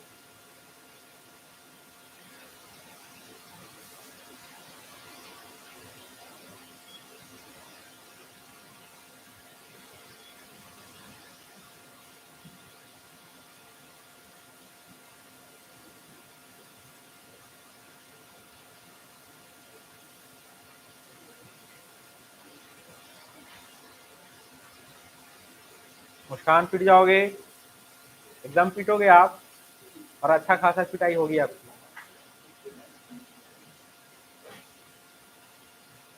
अरे क्लियर है? चलिए आइए, पता चल ही जाएगा अब। चलो जिनसे पूछा जाए वही लोग बताएंगे। जरा बताओ, रिंग का सेंटर ऑफ मास कहाँ पे लाई करेगा? Geometrical centre. लेकिन सेमी सर्कुलर रिंग का सेंटर ऑफ मास कहाँ पे लाई करेगा? कंफर्म हो? कितने पे? सेमी सर्कुलर प्लेट का सेंटर ऑफ मास क्या पट हो जाते हैं? सर्कुलर प्लेट का सेंटर ऑफ मास कहाँ पे? अरे ज्योमेट्रिकल सेंटर है गधा लोग, ज्योमेट्रिकल सेंटर पे ना। सेमी सर्कुलर प्लेट का सेंटर ऑफ मास कहाँ पे? डायग्राम बनाने आना चाहिए, अगर ये नहीं तो फिर गड़बड़। इस पॉइंट का कोऑर्डिनेट लिखने आना चाहिए। इस पॉइंट का कोऑर्डिनेट क्या होगा? बोलो बोलो बोलो बोलो, जरा बोलो। 0,4r/3। इसका कोऑर्डिनेट क्या होगा? बोलो बोलो जरा। 0,2r/5। अरे याद रहेगा ना, नहीं तो भूल जाओ। 0,2r/5। अरे क्लियर है? चलो आगे बढ़ो। इसका कोऑर्डिनेट क्या हो गया बोलो? 0,4r/5। कंफर्म हो कि नहीं हो? चलो आगे बढ़ो। ये क्या है? Spherical shell. इसका सेंटर ऑफ मास कहाँ पे? अगर हेमी स्फेरिकल सेल हो तो इसका सेंटर ऑफ मास कहाँ पे? इसका कोऑर्डिनेट अगर लिखना होता तो क्या लिख देते? बोलो क्या लिखते? 0,r/2, what? अरे कंफर्म हो? अच्छा जी। अब यही है सॉलिड स्फीयर का सेंटर ऑफ मास कहाँ पे? Geometrical centre. अरे क्लियर है? और बताओ इसका सेंटर ऑफ मास कहाँ पे? सॉलिड हेमी स्फीयर का सेंटर याद रहेगा? 0,3r/8, कंफर्म हो? लिख लिख करके याद करो, अच्छा रहेगा। चलो बताओ हॉलो कोन का सेंटर ऑफ मास कहाँ पे? इसका कोऑर्डिनेट क्या लिखोगे बोलो? 0,h/3, कंफर्म ना? और ये कौन सा है? हॉलो कोन, सॉलिड कोन। सॉलिड कोन का सेंटर ऑफ मास ये देखो, सॉलिड कोन का सेंटर ऑफ मास कहाँ पे होगा बोलो? 0,h/4, कभी कंफ्यूज मत होना ना। h/4 में सॉलिड स्फीयर है, ये क्या है? सॉलिड कोन ना। तो सॉलिड कोन में ज्यादा मास नीचे से ही ना होगा, तो h/4 कम होगा कि? h/4 कम है h/3। तो ये दोनों में अगर कंफ्यूजन होना तो h/4 मतलब करीब, मतलब इतना से ज्यादा ना मास आएगा इधर वाला अमाउंट में, उसके बनिस्पत। इसलिए याद रखना सॉलिड कोन में h/4 होता है। ये रिजल्ट याद रह जाएगा? इतना रिजल्ट याद रह जाएगा कि नहीं रह जाएगा? इतना तो आपको याद ही रख लेना। सब का डेरिवेशन होता है जेई वाले बैच में, सब रिजल्ट डिराइव करके मैं बताऊंगा, और बताना ही है मुझे, क्योंकि उसका बीच बीच का पार्ट का क्वेश्चन पूछता है, अच्छा खासा क्वेश्चन बनता है उसको। तो जिनको आना होगा उस बैच में आ जाएगा, लेकिन नीट के बच्चों के लिए केवल और केवल रिजल्ट याद रखना काफी है। बहुत सारा क्वेश्चन तो केवल पोजीशन वेक्टर में के टर्म में पूछ करके निकल जाता है, तो इसलिए कोई खास क्वेश्चन का लेवल ही नहीं है। कुछ बात कुछ समझ में आ रहा है कि नहीं आप लोग? रिजल्ट याद रहेगा? चलिए रिजल्ट याद रखना है, आगे बढ़ते हैं हम लोग। थोड़ा सा ध्यान दो, याद रहा कि नहीं रहा? रिंग का सेंटर ऑफ मास सबको याद है, लेकिन सेमी सर्कुलर रिंग का, सर्कुलर प्लेट का सेंटर ऑफ मास सबको याद होगा, लेकिन सेमी सर्कुलर प्लेट का? अरे क्लियर है? सॉलिड स्फीयर का सेंटर ऑफ मास सबको याद? हॉलो, वाह कुछ भी। अरे सॉलिड स्फीयर हो या फिर हॉलो स्फीयर हो, क्या दिक्कत है? स्फेरिकल सरफेस उससे क्या मतलब है भाई? वो तो पूरा ही है ना। दोनों में अंतर समझिए। चार्ज डिस्ट्रीब्यूशन का कंसेप्ट चल रहा है क्या? मास डिस्ट्रीब्यूशन का कंसेप्ट में चल रहा है रे। तो सॉलिड हेमी स्फीयर का सेंटर ऑफ मास 3r/8 पे ना, लेकिन स्फेरिकल हेमी स्फेरिकल सेल का सेंटर ऑफ मास कहाँ पे? r/2। ये सब याद रखना है। हॉलो कौन, सॉलिड कौन, सारी बातें याद हो गई है ना? आप याद रखे रहो, कोई दिक्कत?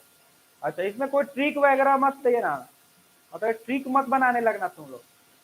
ट्रिक बनाता है ना लोग, बहुत सारे फॉर्मूला याद कर, डायरेक्ट याद रख लो। एक बार फिर से बोलो, सेमी सर्कुलर रिंग का 2r/5, सेमी सर्कुलर प्लेट का याद रहेगा ना? सेमी सर्कुलर प्लेट का 4r/, बताओ हॉलो बोलो अच्छा बोलते हैं स्फेरिकल हेमी स्फेरिकल सेल का, सॉलिड हेमी स्फीयर का, हॉलो कोन का, हॉलो कोन का, सॉलिड कोन का, याद रहेगा ना? कभी कभी तो डायरेक्ट ही पूछ करके निकल जाता है नीट वाले क्वेश्चन। हाँ एकदम, इसको याद रख लोगे ना?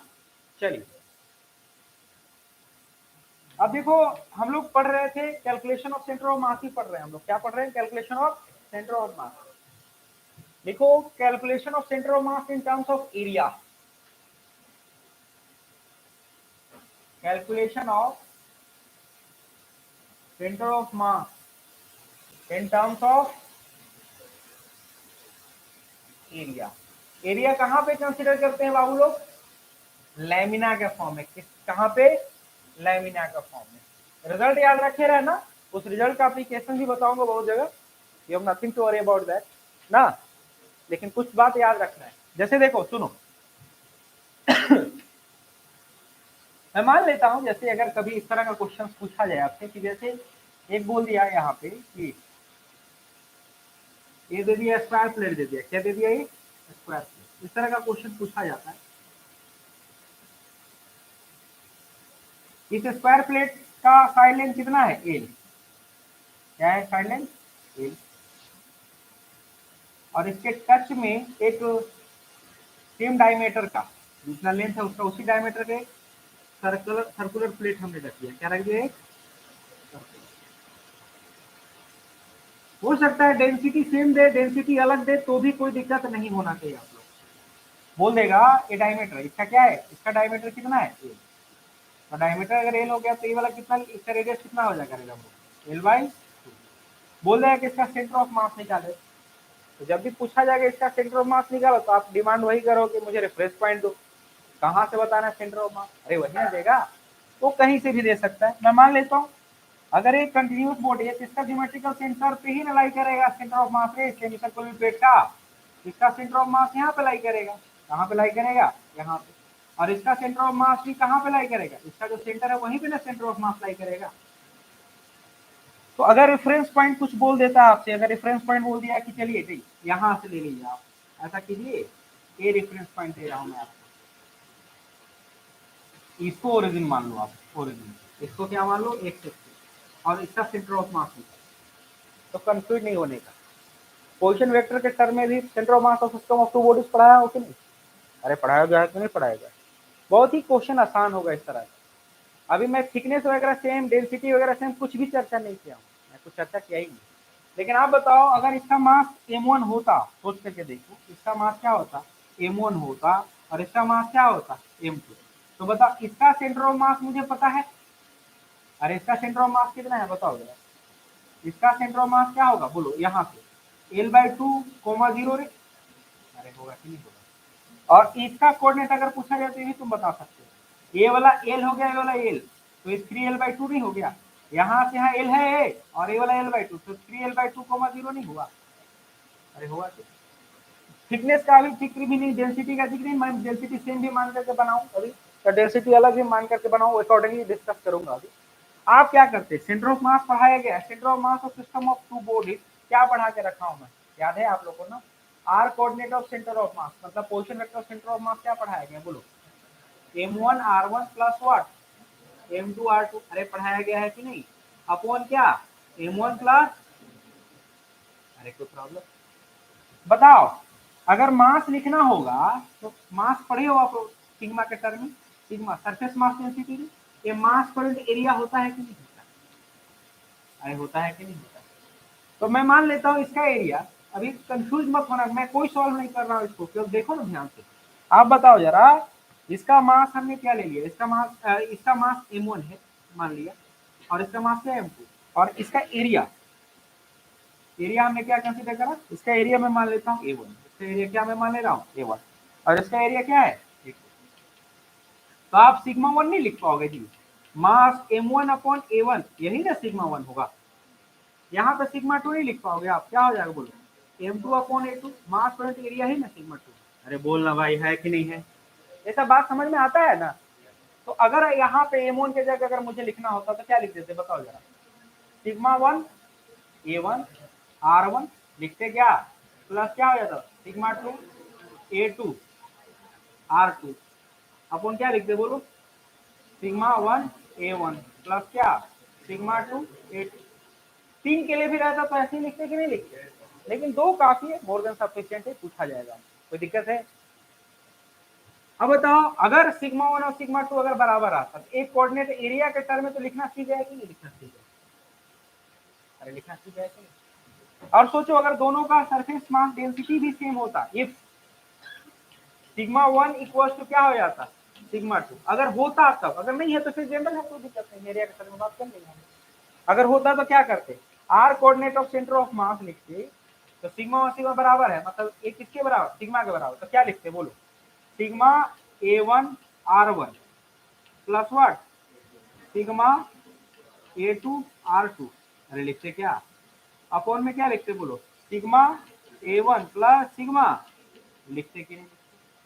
अब सोच करके देखो, अगर सिग्मा बराबर तो कॉमन ले सकते थे ना रिदम लोग बाबू कॉमन लेते तो क्या बच जाता बोलो, A1 R1 plus what A2 R2 upon क्या A1 प्लस A2।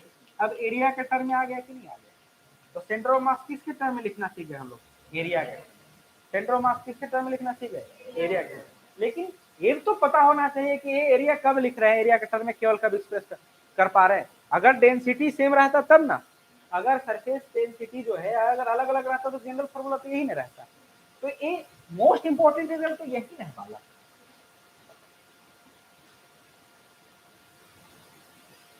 नहीं समझ में आया? अगर इंपॉर्टेंट रिजल्ट की अगर बात कराए तो ये मेन रिजल्ट तो यही ना है, इस रिजल्ट को ही आपको याद रखना है। हम लोग एरिया के टर्म में एक्सप्रेस कर ले रहे हैं, कोई दिक्कत नहीं, यहाँ पे भी जरूरत पड़ा तो कर लेते। अरे कोई प्रॉब्लम है? तो दो से ज्यादा होता है, 1 2 3 ऐसा एरिया भी दे सकता है, तो भी हम लोग A1 R1 plus A2 R2 upon A1 plus A2 के टर्म में एक्सप्रेस कर सकते हैं कि नहीं कर सकते? अरे क्लियर है? लेकिन कब करोगे, जब सिग्मा क्या होगा, कांस्टेंट। अरे कोई प्रॉब्लम, वॉल्यूम के टर्म में भी कंसीडर कर सकते थे ऐसे में। अगर कुछ 3D बॉडी होता तो क्या लिखते, ρ1 equal to m1 upon v1, और यहाँ ρ2 इक्वल टू क्या लिखते, m2 अपॉन a2। तो जो ये चर्चा कर रहे हैं यहाँ m1 r1 plus m2 r2 plus m3 r3 upon m1 plus m2 plus m3 होता, उसको क्या कर देते, किसके टर्म में, वॉल्यूम के टर्म में अगर लिखना होता तो क्या आते, ρ1 v1 r1 ρ2 v2 r2 upon ρ1 v1 plus ρ2 v2। अरे लिखते कि नहीं? अरे यार तुम ही लोगों को तो समझाना है, मुझे कोई फालतू चीज नहीं समझाना है। समझ आ रहा है या नहीं आ रहा है? यहाँ पे भी क्या लिख देते बताओ, ये आता ρ1 ρ2 बराबर तो क्या हो जाता बोलो, v1 r1 plus v2 r2 upon क्या हो जाता, अरे हो जाता कि नहीं हो जाता? कोई दिक्कत? तो जब भी अगर इस तरह से चर्चा करना हो तो आप एरिया के टर्म में अगर लिखना हो तो एक फॉर्मूला आप याद दिमाग में बैठा लो अब कि आर सेंटर ऑफ मास जब लिखेंगे तो कैसे लिखेंगे बताओ, sigma 1 A1 R1 plus what sigma 2 A2 R2 plus what Babu sigma 3 A3 R3 upon क्या बोलिए, sigma 1 A1 plus what sigma 2 A2 plus sigma 3 A3। अरे कोई प्रॉब्लम? अगर सिग्मा 1 सिग्मा 2 सिग्मा 3 अगर बराबर रहा, अगर if when sigma 1 equals to what sigma 2 equals to sigma 3 अगर रहा, r coordinate of centre of mass और एरिया के टर्म में मास को रिप्लेस कर दो, केवल एरिया के टर्म में क्या आ जाएगा, A1 R1 plus what A2 R2 plus what A3 R3 upon क्या हो जाएगा बोलो, A1 प्लस A2 प्लस, हो जाएगा कि नहीं हो जाएगा? टफ है क्या, मास को हमने रिप्लेस कर, कोई दिक्कत? जैसे अभी रुक जाना, तो लोग ध्यान से सुन लो, एक दो एग्जांपल मैं समझा देता हूँ फिर उसके बाद कॉपी कर। जैसे देखो अभी जस्ट हमने कंसीडर किया था एक रेक्टेंगुलर प्लेट कंसीडर किया था, याद है? एग्जांपल वन समझो जरा, अच्छा चीज है, क्वेश्चन आता ही है। अब यहाँ पे क्या है, देखो एक सर्कुलर प्लेट, क्या है सर्कुलर प्लेट। अब आपसे पूछ दिया कि सेंटर ऑफ मास इसका बताइए, ये एससीडी का क्वेश्चन है, समझ रहे हो? अब जब भी अगर सेंटर ऑफ मास हो तो रेफरेंस पॉइंट तो क्वेश्चन या तो डिसाइड करेगा या तो आप खुद डिसाइड करके उसके अकॉर्डिंगली जवाब दे दो, कोई दिक्कत नहीं। मैं मान लेता हूँ ये स्क्वायर प्लेट है, इसका साइड लेंथ कितना है बताओ, एल। अरे है, बताओ इसका साइड लेंथ कितना होगा, स्क्वायर का डायमीटर कितना है एल, इसका डायमीटर कितना है एल, तो ये वाला L/2 हो जाएगा कि नहीं हो जाएगा, ये वाला क्या हो जाएगा L/2 रेडियस। अरे एल भी है तभी ना बराबर है। अब आप बताओ रेफरेंस पॉइंट कहाँ मान लो, बोलो यहाँ मानो या यहाँ, इसके सेंटर में मान लो, बोलो इसी के सेंटर पे मान लो, क्या कहाँ पे मानना चाह रहे हो तुम लोग, कहाँ से सेंटर ऑफ मास बताना चाह रहे हो आप लोग, किसका ज्योमेट्रिकल सेंटर, स्क्वायर। चलो ठीक है, ये ऐसे रहा, इसका यहीं पे मान रहे हो रेफरेंस पॉइंट, चलिए अच्छा बात है लोग। एक्स हो गया आपका, और ये क्या है ओरिजिन, ए वाई है। अरे क्लियर है। अब खुद बताओ जरा, दोनों का अगर सिग्मा सेम दिया हुआ है क्वेश्चन में, इस दोनों का सिग्मा सेम है, इसका भी सिग्मा जो है वही सिग्मा इसका, तो आप क्या करो, इसको दो मास की तरह ट्रीट करो। आप कैसे ट्रीट करोगे बताओ। पहला पार्ट, इसका सेंटर ऑफ मास कहाँ पे, ओरिजिन पे लाई किया कि नहीं करा, इसका सेंटर ऑफ मास कहाँ पे लाई कर रहा है, ओरिजिन, ये ओरिजिन। चलो रेक्टेंगुलर प्लेट का ओरिजिन से, तो बताओ इसका एरिया A1 कितना होगा बोलो। ए स्क्वायर का एरिया क्या है, एल स्क्वायर। x1 कोऑर्डिनेट क्या है डब्लू, 0। y1 कोऑर्डिनेट क्या है, अरे हुआ कि नहीं। अब ए वाला जो है ये कौन सा है बताइए जरा, circle, circle plate, circular plate है, क्या है सर्कुलर प्लेट। अब बताओ इसका एरिया कितना हो जाएगा बोलो, डमरू लोग गधा, पाई एल बाई 2 का होल स्क्वायर लगे डमरू, अरे एरिया ना है, तो क्या हो जाएगा पाई आर स्क्वायर में होता है, पाई इंटू क्या हो गया बोलो, एल स्क्वायर अपॉन, अरे कोई दिक्कत। अब बताओ x2, इसका x2 कोऑर्डिनेट यही ना है, बताओ यहाँ पे, बताओ इसका x2 कोऑर्डिनेट क्या होगा, ए वाला l बाई 2, ये वाला l बाई 2 और ये वाला l बाई 2, तो इसका कोऑर्डिनेट क्या हो जाएगा बोलो, x2 कितना l और y2 कितना 0। अरे हो गया कि नहीं।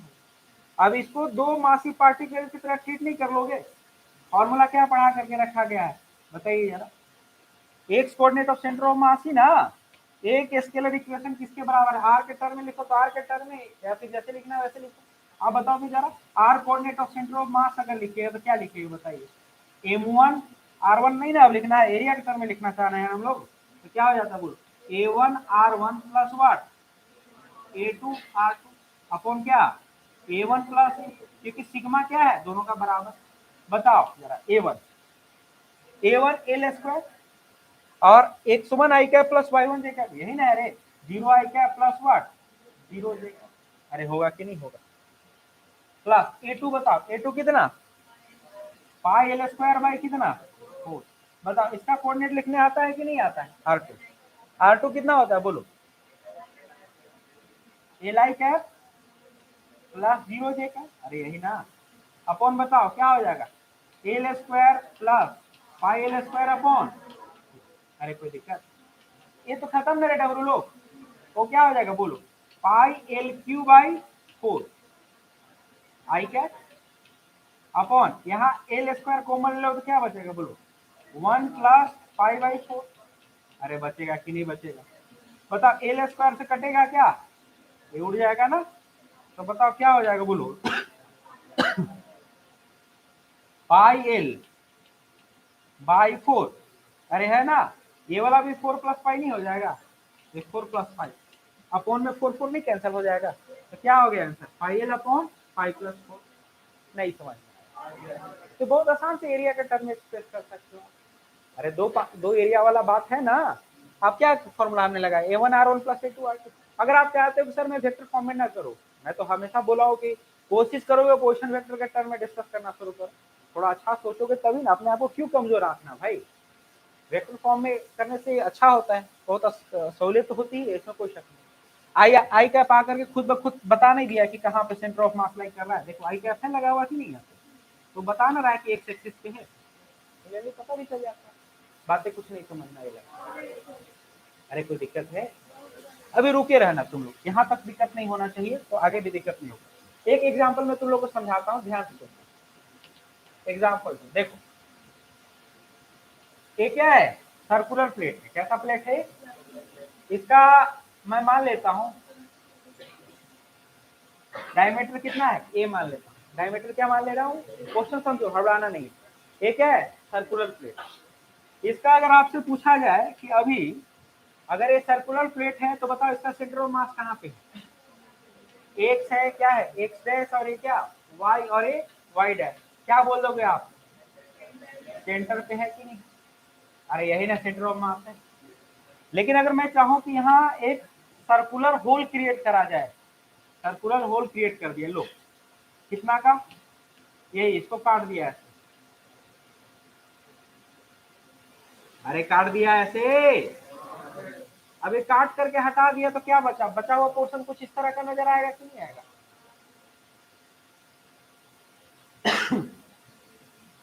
अब बताओ तो सेंटर ऑफ मास पे कोई फर्क पड़ेगा क्या? तो सेंटर ऑफ मास अब क्या है, काट करके हटा दिए पोर्शन न रे, तो सेंटर ऑफ मास शिफ्ट कर जाएगा कहीं। इस तरह का क्वेश्चन भी वैसे ही होता है, जो पोर्शन काट करके हटाए हो आप, वो पोर्शन को क्या ले लोगे, नेगेटिव एरिया। अरे डमरू, यहाँ पॉजिटिव एरिया जितना प्लस है उतना ही एरिया लिखे, माइनस है तो यहाँ जीरो नहीं नजर आएगा रे। तो इसको जब भी आप तोड़ो तो कैसे तोड़ना, ध्यान सुनना। ये पूरा डिस्क है और डिस्क का रेडियस कितना है, ए। डिस्क कौन सा डिस्क, यूनिफॉर्म डिस्क। कौन सा डिस्क है, uniform disc of radius. Of radius क्या रे, कितना रेडियस है, ए। अरे डमरू समझ रहे हो, हबड़ाना मत, ध्यान से सुन लो। ये क्या है, यूनिफॉर्म डिस्क ऑफ रेडियस ए, उसका ए वाला पोर्शन काट करके हटा दिया गया, यही पोर्शन में काट करके हटाया गया है, तो सेंटर ऑफ मास कहां पे शिफ्ट करेगा। अब देखो ध्यान सुनो क्या करना है, इस तरह के क्वेश्चन को कैसे टैकल करना है, याद करो। ये बड़ा डिस्क है, अरे बड़ा डिस्क है, बताओ ये बड़ा डिस्क एक्स है, ये क्या है, एक्स डैश, और ये क्या है, वाई, और ये वाई डैश, ये ओरिजिन। बताओ इसका एरिया कितना, इसका एरिया कितना, पाई ए स्क्वायर रे, तो पाई ए स्क्वायर ही ना होगा। अगर इसका रेडियस ए है तो एरिया पाई स्क्वायर नहीं होगा, होगा।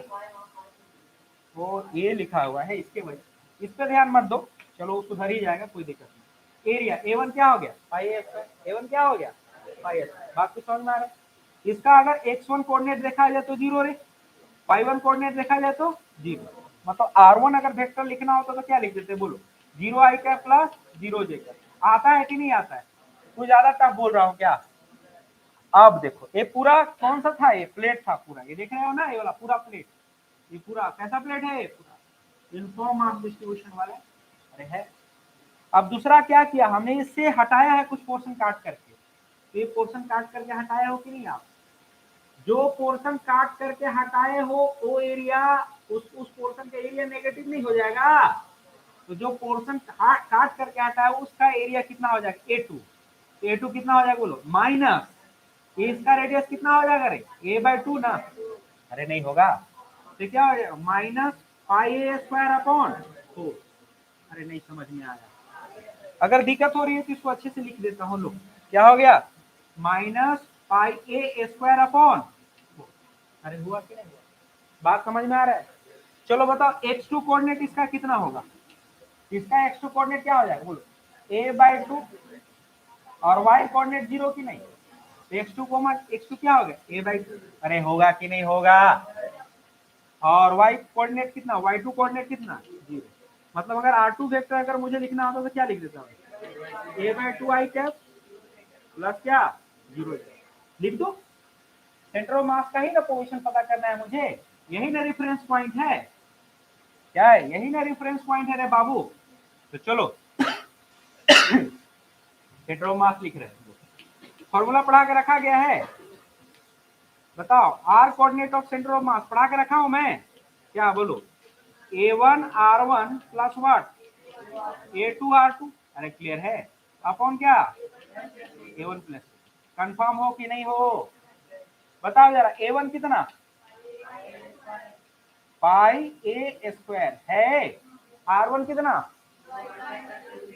0 i का प्लस, ये पूरा डिस्क वाला था, पूरा डिस्क वाला था, समझ में आया ना, प्लस a2, बताओ a2 कितना है बोलो, yes minus pi square by 4, इसको हटा सकता हूं ना ऐसे, चलिए इंटू क्या लिखोगे बोलो, a/2 i के प्लस 0 अपॉन में पाई ए स्क्वायर बड़ा वाला माइनस क्या पाई स्क्वायर बाई 4। अरे कंफर्म हो कि नहीं हो, सॉल्व करने आता है आप लोगों को ना, ये माइनस साइन है पूरा यहाँ बढ़ा दे दो ना, कोई दिक्कत नहीं, सॉल्व हो गया। ये तो जीरो ना रे डमरू, अरे जीरो होगा, तो वहां बताओ क्या हो गया बोलो, माइनस पाई ए क्यू अपॉन 8 आई कैप अपॉन, इसको सॉल्व करो तो कितना आया, 3 पाई ए स्क्वायर अपॉन 4। लगता है नहीं समझ में आ रहा है, अरे सॉल्व करने आता है ना, तो देखो कटेगा पाई ए क्यू से पाई ए स्क्वायर कटेगा तो ए हो गया कि नहीं, तो minus A by 8, minus A by 8 into क्या हो गया बोलो 4/3, कौन सा कैप, आई कैप। अरे सॉल्व करने आता है कि नहीं आता है, अब बताओ 4 से 2 टाइम्स कटा, मैं खुद ही पढ़ रहा हूं क्या रे, minus A by 6 I cap. अरे क्लियर है, बात कुछ समझ में आया, क्या समझ में आया, देखो मैं बताता हूं। अगर ये डिस्क है, गौर करो, ये पूरा डिस्क था ना, सर्कुलर प्लेट है पूरा, अब यहाँ पे इसका सेंटर ऑफ मास था यहाँ पे, अरे था, अब इसका कौन सा पोर्शन काट करके हटाया गया, ए वाला पोर्शन काट करके हटाया गया है, यही पोर्शन में काट करके हटा दिया गया डमरू। तो पहले सेंटर ऑफ मास यहाँ था, अब कहां पे शिफ्ट कर गया, पीछे की ओर, माइनस ए बाई 6, मतलब यहाँ शिफ्ट कर गया कि नहीं, ए वाला डिस्टेंस कितना हो जाएगा, ए बाई 6 माइनस ए बाई 6, इसका कोऑर्डिनेट क्या हो गया, नया वाला जो सेंटर ऑफ मास होगा वो क्या हो जाएगा बताइए जरा, माइनस ए बाई 6 कोमा 0। अरे होगा कि नहीं होगा, नहीं समझ में आया लगता है, सोचो अभी हड़बड़ाओ मत। अगर ये पोर्शन जो काट करके हटाया हुआ था, जो पोर्शन, देखो थोड़ा सा बड़ा कर देता हूं, ये जो दिख रहा होगा, दिख रहा होगा नहीं दिख रहा होगा देख लेना बार बार, अगर ये वाला पोर्शन जो काट करके हटाया तो वो पोर्शन को फिर इधर रख देते, ऐसा भी तो कर सकते हैं कि बड़ा वाला डिस्क में यहां से पोर्शन काटे। अरे बचपन में ऐसा होता था सिचुएशन, कभी मम्मी लोग घर से बाहर चले जाती तो मेरा एक कजन लोग थे, रोटी बनाने का व्यवस्था था तो कटोरा से क्या करते थे, रोटी बनता कटोरा रख देते, पूरा एकदम पूरा सर्कल बन जाता था, बनता था, लेकिन वो फिर फूलता ही नहीं था। तो वही है, अगर ये पूरा पूरा क्या है, पूरा एक रोटी बना बड़ा सा, अरे सुन रहे गधा, ये वाला पोर्शन काट करके हटा दिया गिलास से, हटा करके जो छोटी सी रोटी बनी, अरे जो समझो ना रोटी, अब ये छोटा पोर्शन यहाँ पे रख दिया, तो अब ये सेंटर ऑफ मास हो गया, निकालना होगा सेंटर ऑफ मास ही निकाला, मतलब ये सिस्टम जो है तीन मासी पार्ट हो गया कि नहीं, एक तो बड़ा वाला डिस्क, एक कटा हुआ डिस्क जो नेगेटिव एरिया वाला होगा, और वही डिस्क यहाँ पर रखे नहीं समझ में आया, तो ये 3 पोर्शन वाला हो जाएगा कि नहीं, उसको भी आप डिस्कस कर सकते हो। पहले समझ में आया है कि नहीं आया, कंफर्म हो, तुझे तेरी कसम है, सबको समझ में आया है, झूठ नहीं ना बोल रहे हो, वो भी डिस्कस कर ही देता हूं, देखो ध्यान से सुनो, देखो सुनो, एग्जाम्पल जो भी है देख लो, एग्जाम्पल कौन सा है, एग्जाम्पल 3 देख लो, ध्यान से देखो ना, पोर्शन हटाना है, ये क्या है देखो, अरे यही ना है डमरू, ये पूरा डिस्क है, देख रहे हो, इसका रेडियस कितना बोल रहे हो तुम लोग, बोलो, अरे यार पढ़ने का मन नहीं है क्या, तो वो बोलो, अगर ये डिस्क है तो इसका सेंटर ऑफ मास यहीं पे होगा, अरे होगा, ये एक्स बोल रहा हूं, ये एक्स डैश है, अरे क्या वाई है और ये वाई डैश, अरे कोई प्रॉब्लम, अभी बताओ इसका एरिया कितना है, A1, मैं इसका बोल दे रहा हूँ रेडियस कितना है, रेडियस आर क्यों बोलूं, यही बोलूंगा तो क्या हो जाएगा, मैं ये बोलूंगा, बोलो ना, मैं बोलूंगा, तो A1 क्या होगा बोलो, पाई ए स्क्वायर, अरे हुआ डमरू, x1 कितना, अरे घटिया लोग, होगा x1 0, y1 कितना, अगर r1 के टर्म में लिखना चाह रहे हो तो क्या लिखोगे, 0 क्या प्लस 0, अरे कोई प्रॉब्लम, बोलो ए पोर्शन काट करके हटा दिया गया, कौन सा पोर्शन काट करके हटाया गया, ले ये वाला पोर्शन काट करके हटा दिया, हाँ वही तो बोल रहा हूँ, काट करके हटा दिया, अगर वो पोर्शन काट करके हटा दिया तो इसका मतलब ये गायब हो गया, अरे गायब हुआ कि नहीं हुआ, जो ध्यान से क्वेश्चंस देखेंगे उन्हीं को समझ में आएगा, जो नहीं देखेंगे उनको कहां से समझ में आएगा, अरे कटा, एरिया जो हटाए हो, बता जो एरिया हटाए उस एरिया को A2 नाम दे दिया, कितना बोलो, minus pi A square by 4 ना रे डमरू, नहीं होगा क्या, अरे इसका रेडियस A/2 नहीं होगा क्या, area minus pi A square by 4, अरे हटाए हो, अब बता x2 बता जरा, प्लस A/2 या माइनस A/2, यस, इसका कोऑर्डिनेट A/2, 0 नहीं होगा, अच्छा जी, तो a के बाई 2 और y2 कितना हो गया, कंफर्म हो, झूठ नहीं ना बोल रहे हो, कसम से, वेरी गुड, अगर R2 वेक्टर लिखना हो तो लिख सकते थे कि नहीं, A/2 i cap plus 0j, confirm हो कि नहीं, अब जो ये पोर्शन काट करके हटाए हैं वो यहां रख दिया, लो वही पोर्शन जो कटा है उसको यहाँ पे रख दिए। अरे रखे कि नहीं रखे? अरे रखा आपने या नहीं रखा? अब ये थर्ड मास तो थर्ड एरिया हो गया। बताओ ये थर्ड एरिया इसको A3 बोल दू। A3 बताओ कितना? Plus pi square by 4 redeem रू। अरे होगा कि नहीं? x3 बताओ, x3 का कोऑर्डिनेट। यस, क्या कोऑर्डिनेट हो जाएगा इसका? यहां मैं लिख दे रहा हूं -a/2 कोमा 0,0। अरे होगा कि नहीं होगा? यहां से काट के यहां रख दिया कि नहीं? तो चलो -a/2 होगा। बोलो बोलो y3 रेडम रू। अगर r3 लिखने की चाहत हो तो क्या लिखेंगे? बोलो -a/2 आई कैप प्लस क्या? कंफर्म हो या नहीं हो? अब जो फॉर्मूला लगाना है वो फॉर्मूला कौन सा लगेगा बताइए? लगाने आता है ना? हम लोग r position vector of centre of मास निकालना चाह रहे हैं। अरे यही ना position vector of centre of मास। तो क्या लिखेंगे बोलो? a1r1 plus a2r2 plus a3r3 upon a1 plus a2 plus. Confirm हो कि नहीं प्यारे बच्चों? अरे यार प्यारे बच्चों बोल करके ही मैं गुनाह कर देता हूँ। अरे समझ में आया? बता a1 कितना? पाई a स्क्वायर। r1 कितना? 0 i cap plus 0 j। Confirm हो? फिर माइनस बोलो बोलो पाई a स्क्वायर बाई 4 इंटू क्या? बोलो a/2 प्लस 0 j का क्यों लिखो? व्यर्थ का लिखो क्या? समझ आ रहा है कि नहीं आ रहा है? अच्छा जी वेरी गुड। फिर plus pi a square by 4 बोलो क्या? आई कैप होगा कि नहीं? प्लस 0 j कैप तो छोड़ देंगे ना।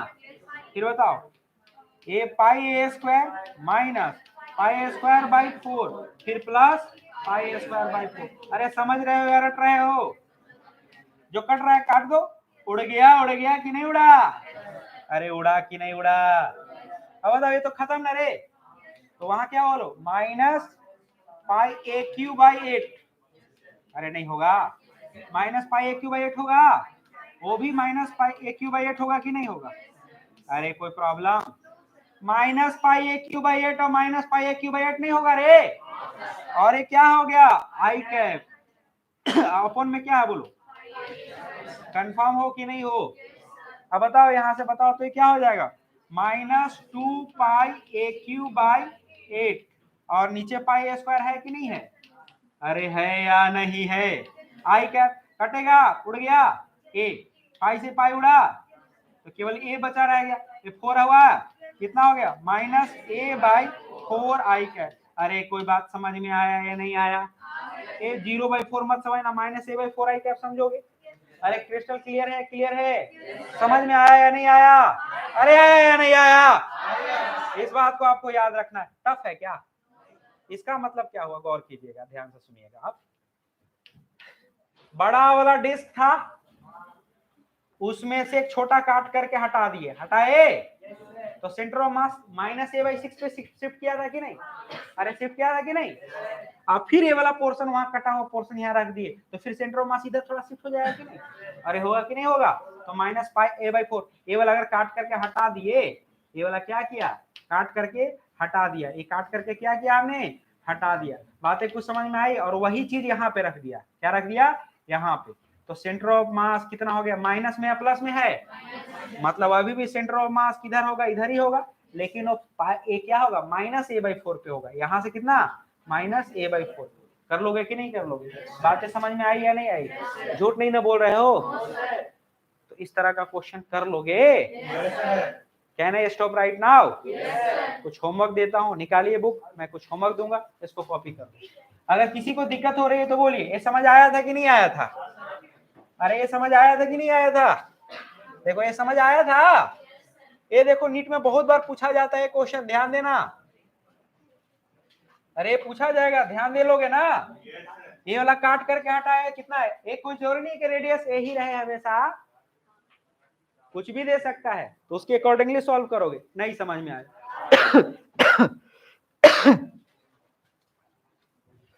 अच्छा यहाँ पे भी बताओ जरा, ये समझ आया आप लोग को?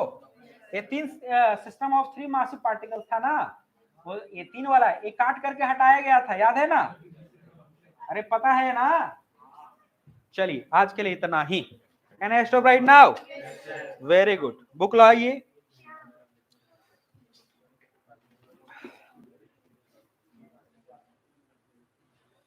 लिखिए क्वेश्चन नंबर 1, पेज नंबर 166 का question number 1, question number 2, question number 3, question number 5, question number 6, question number 7, question number 8, question number 10, question number 11, question number 11। अरे लिखा है डमरू लोग? Very good. Question number 14, question number 24, question number 24, question number 23, question number 22, question number 17, question number 17। लिखा है डमरू लोग? Very good, बहुत अच्छे बच्चे हैं आप लोग। वो भी मैं भी सोच ही रहा हूं।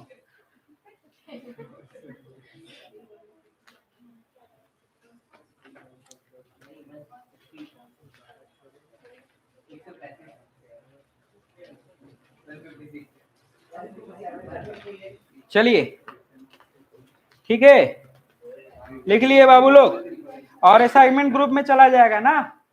चलिए आज के लिए इतना ही।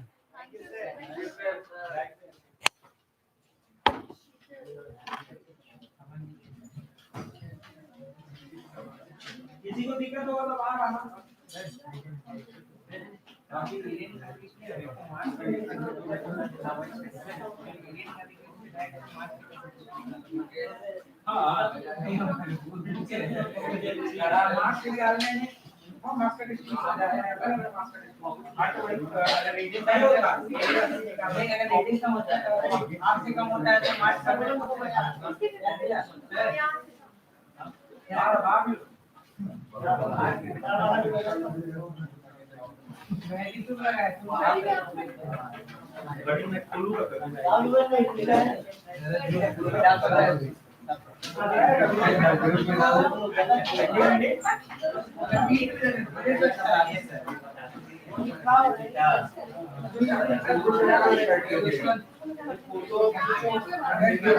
कौन है भाई?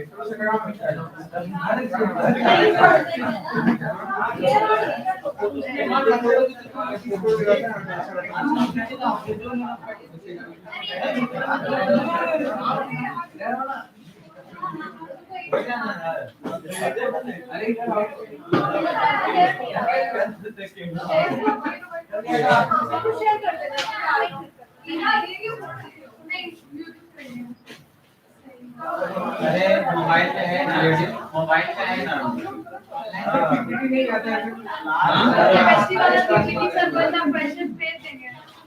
वो वाला नहीं गया है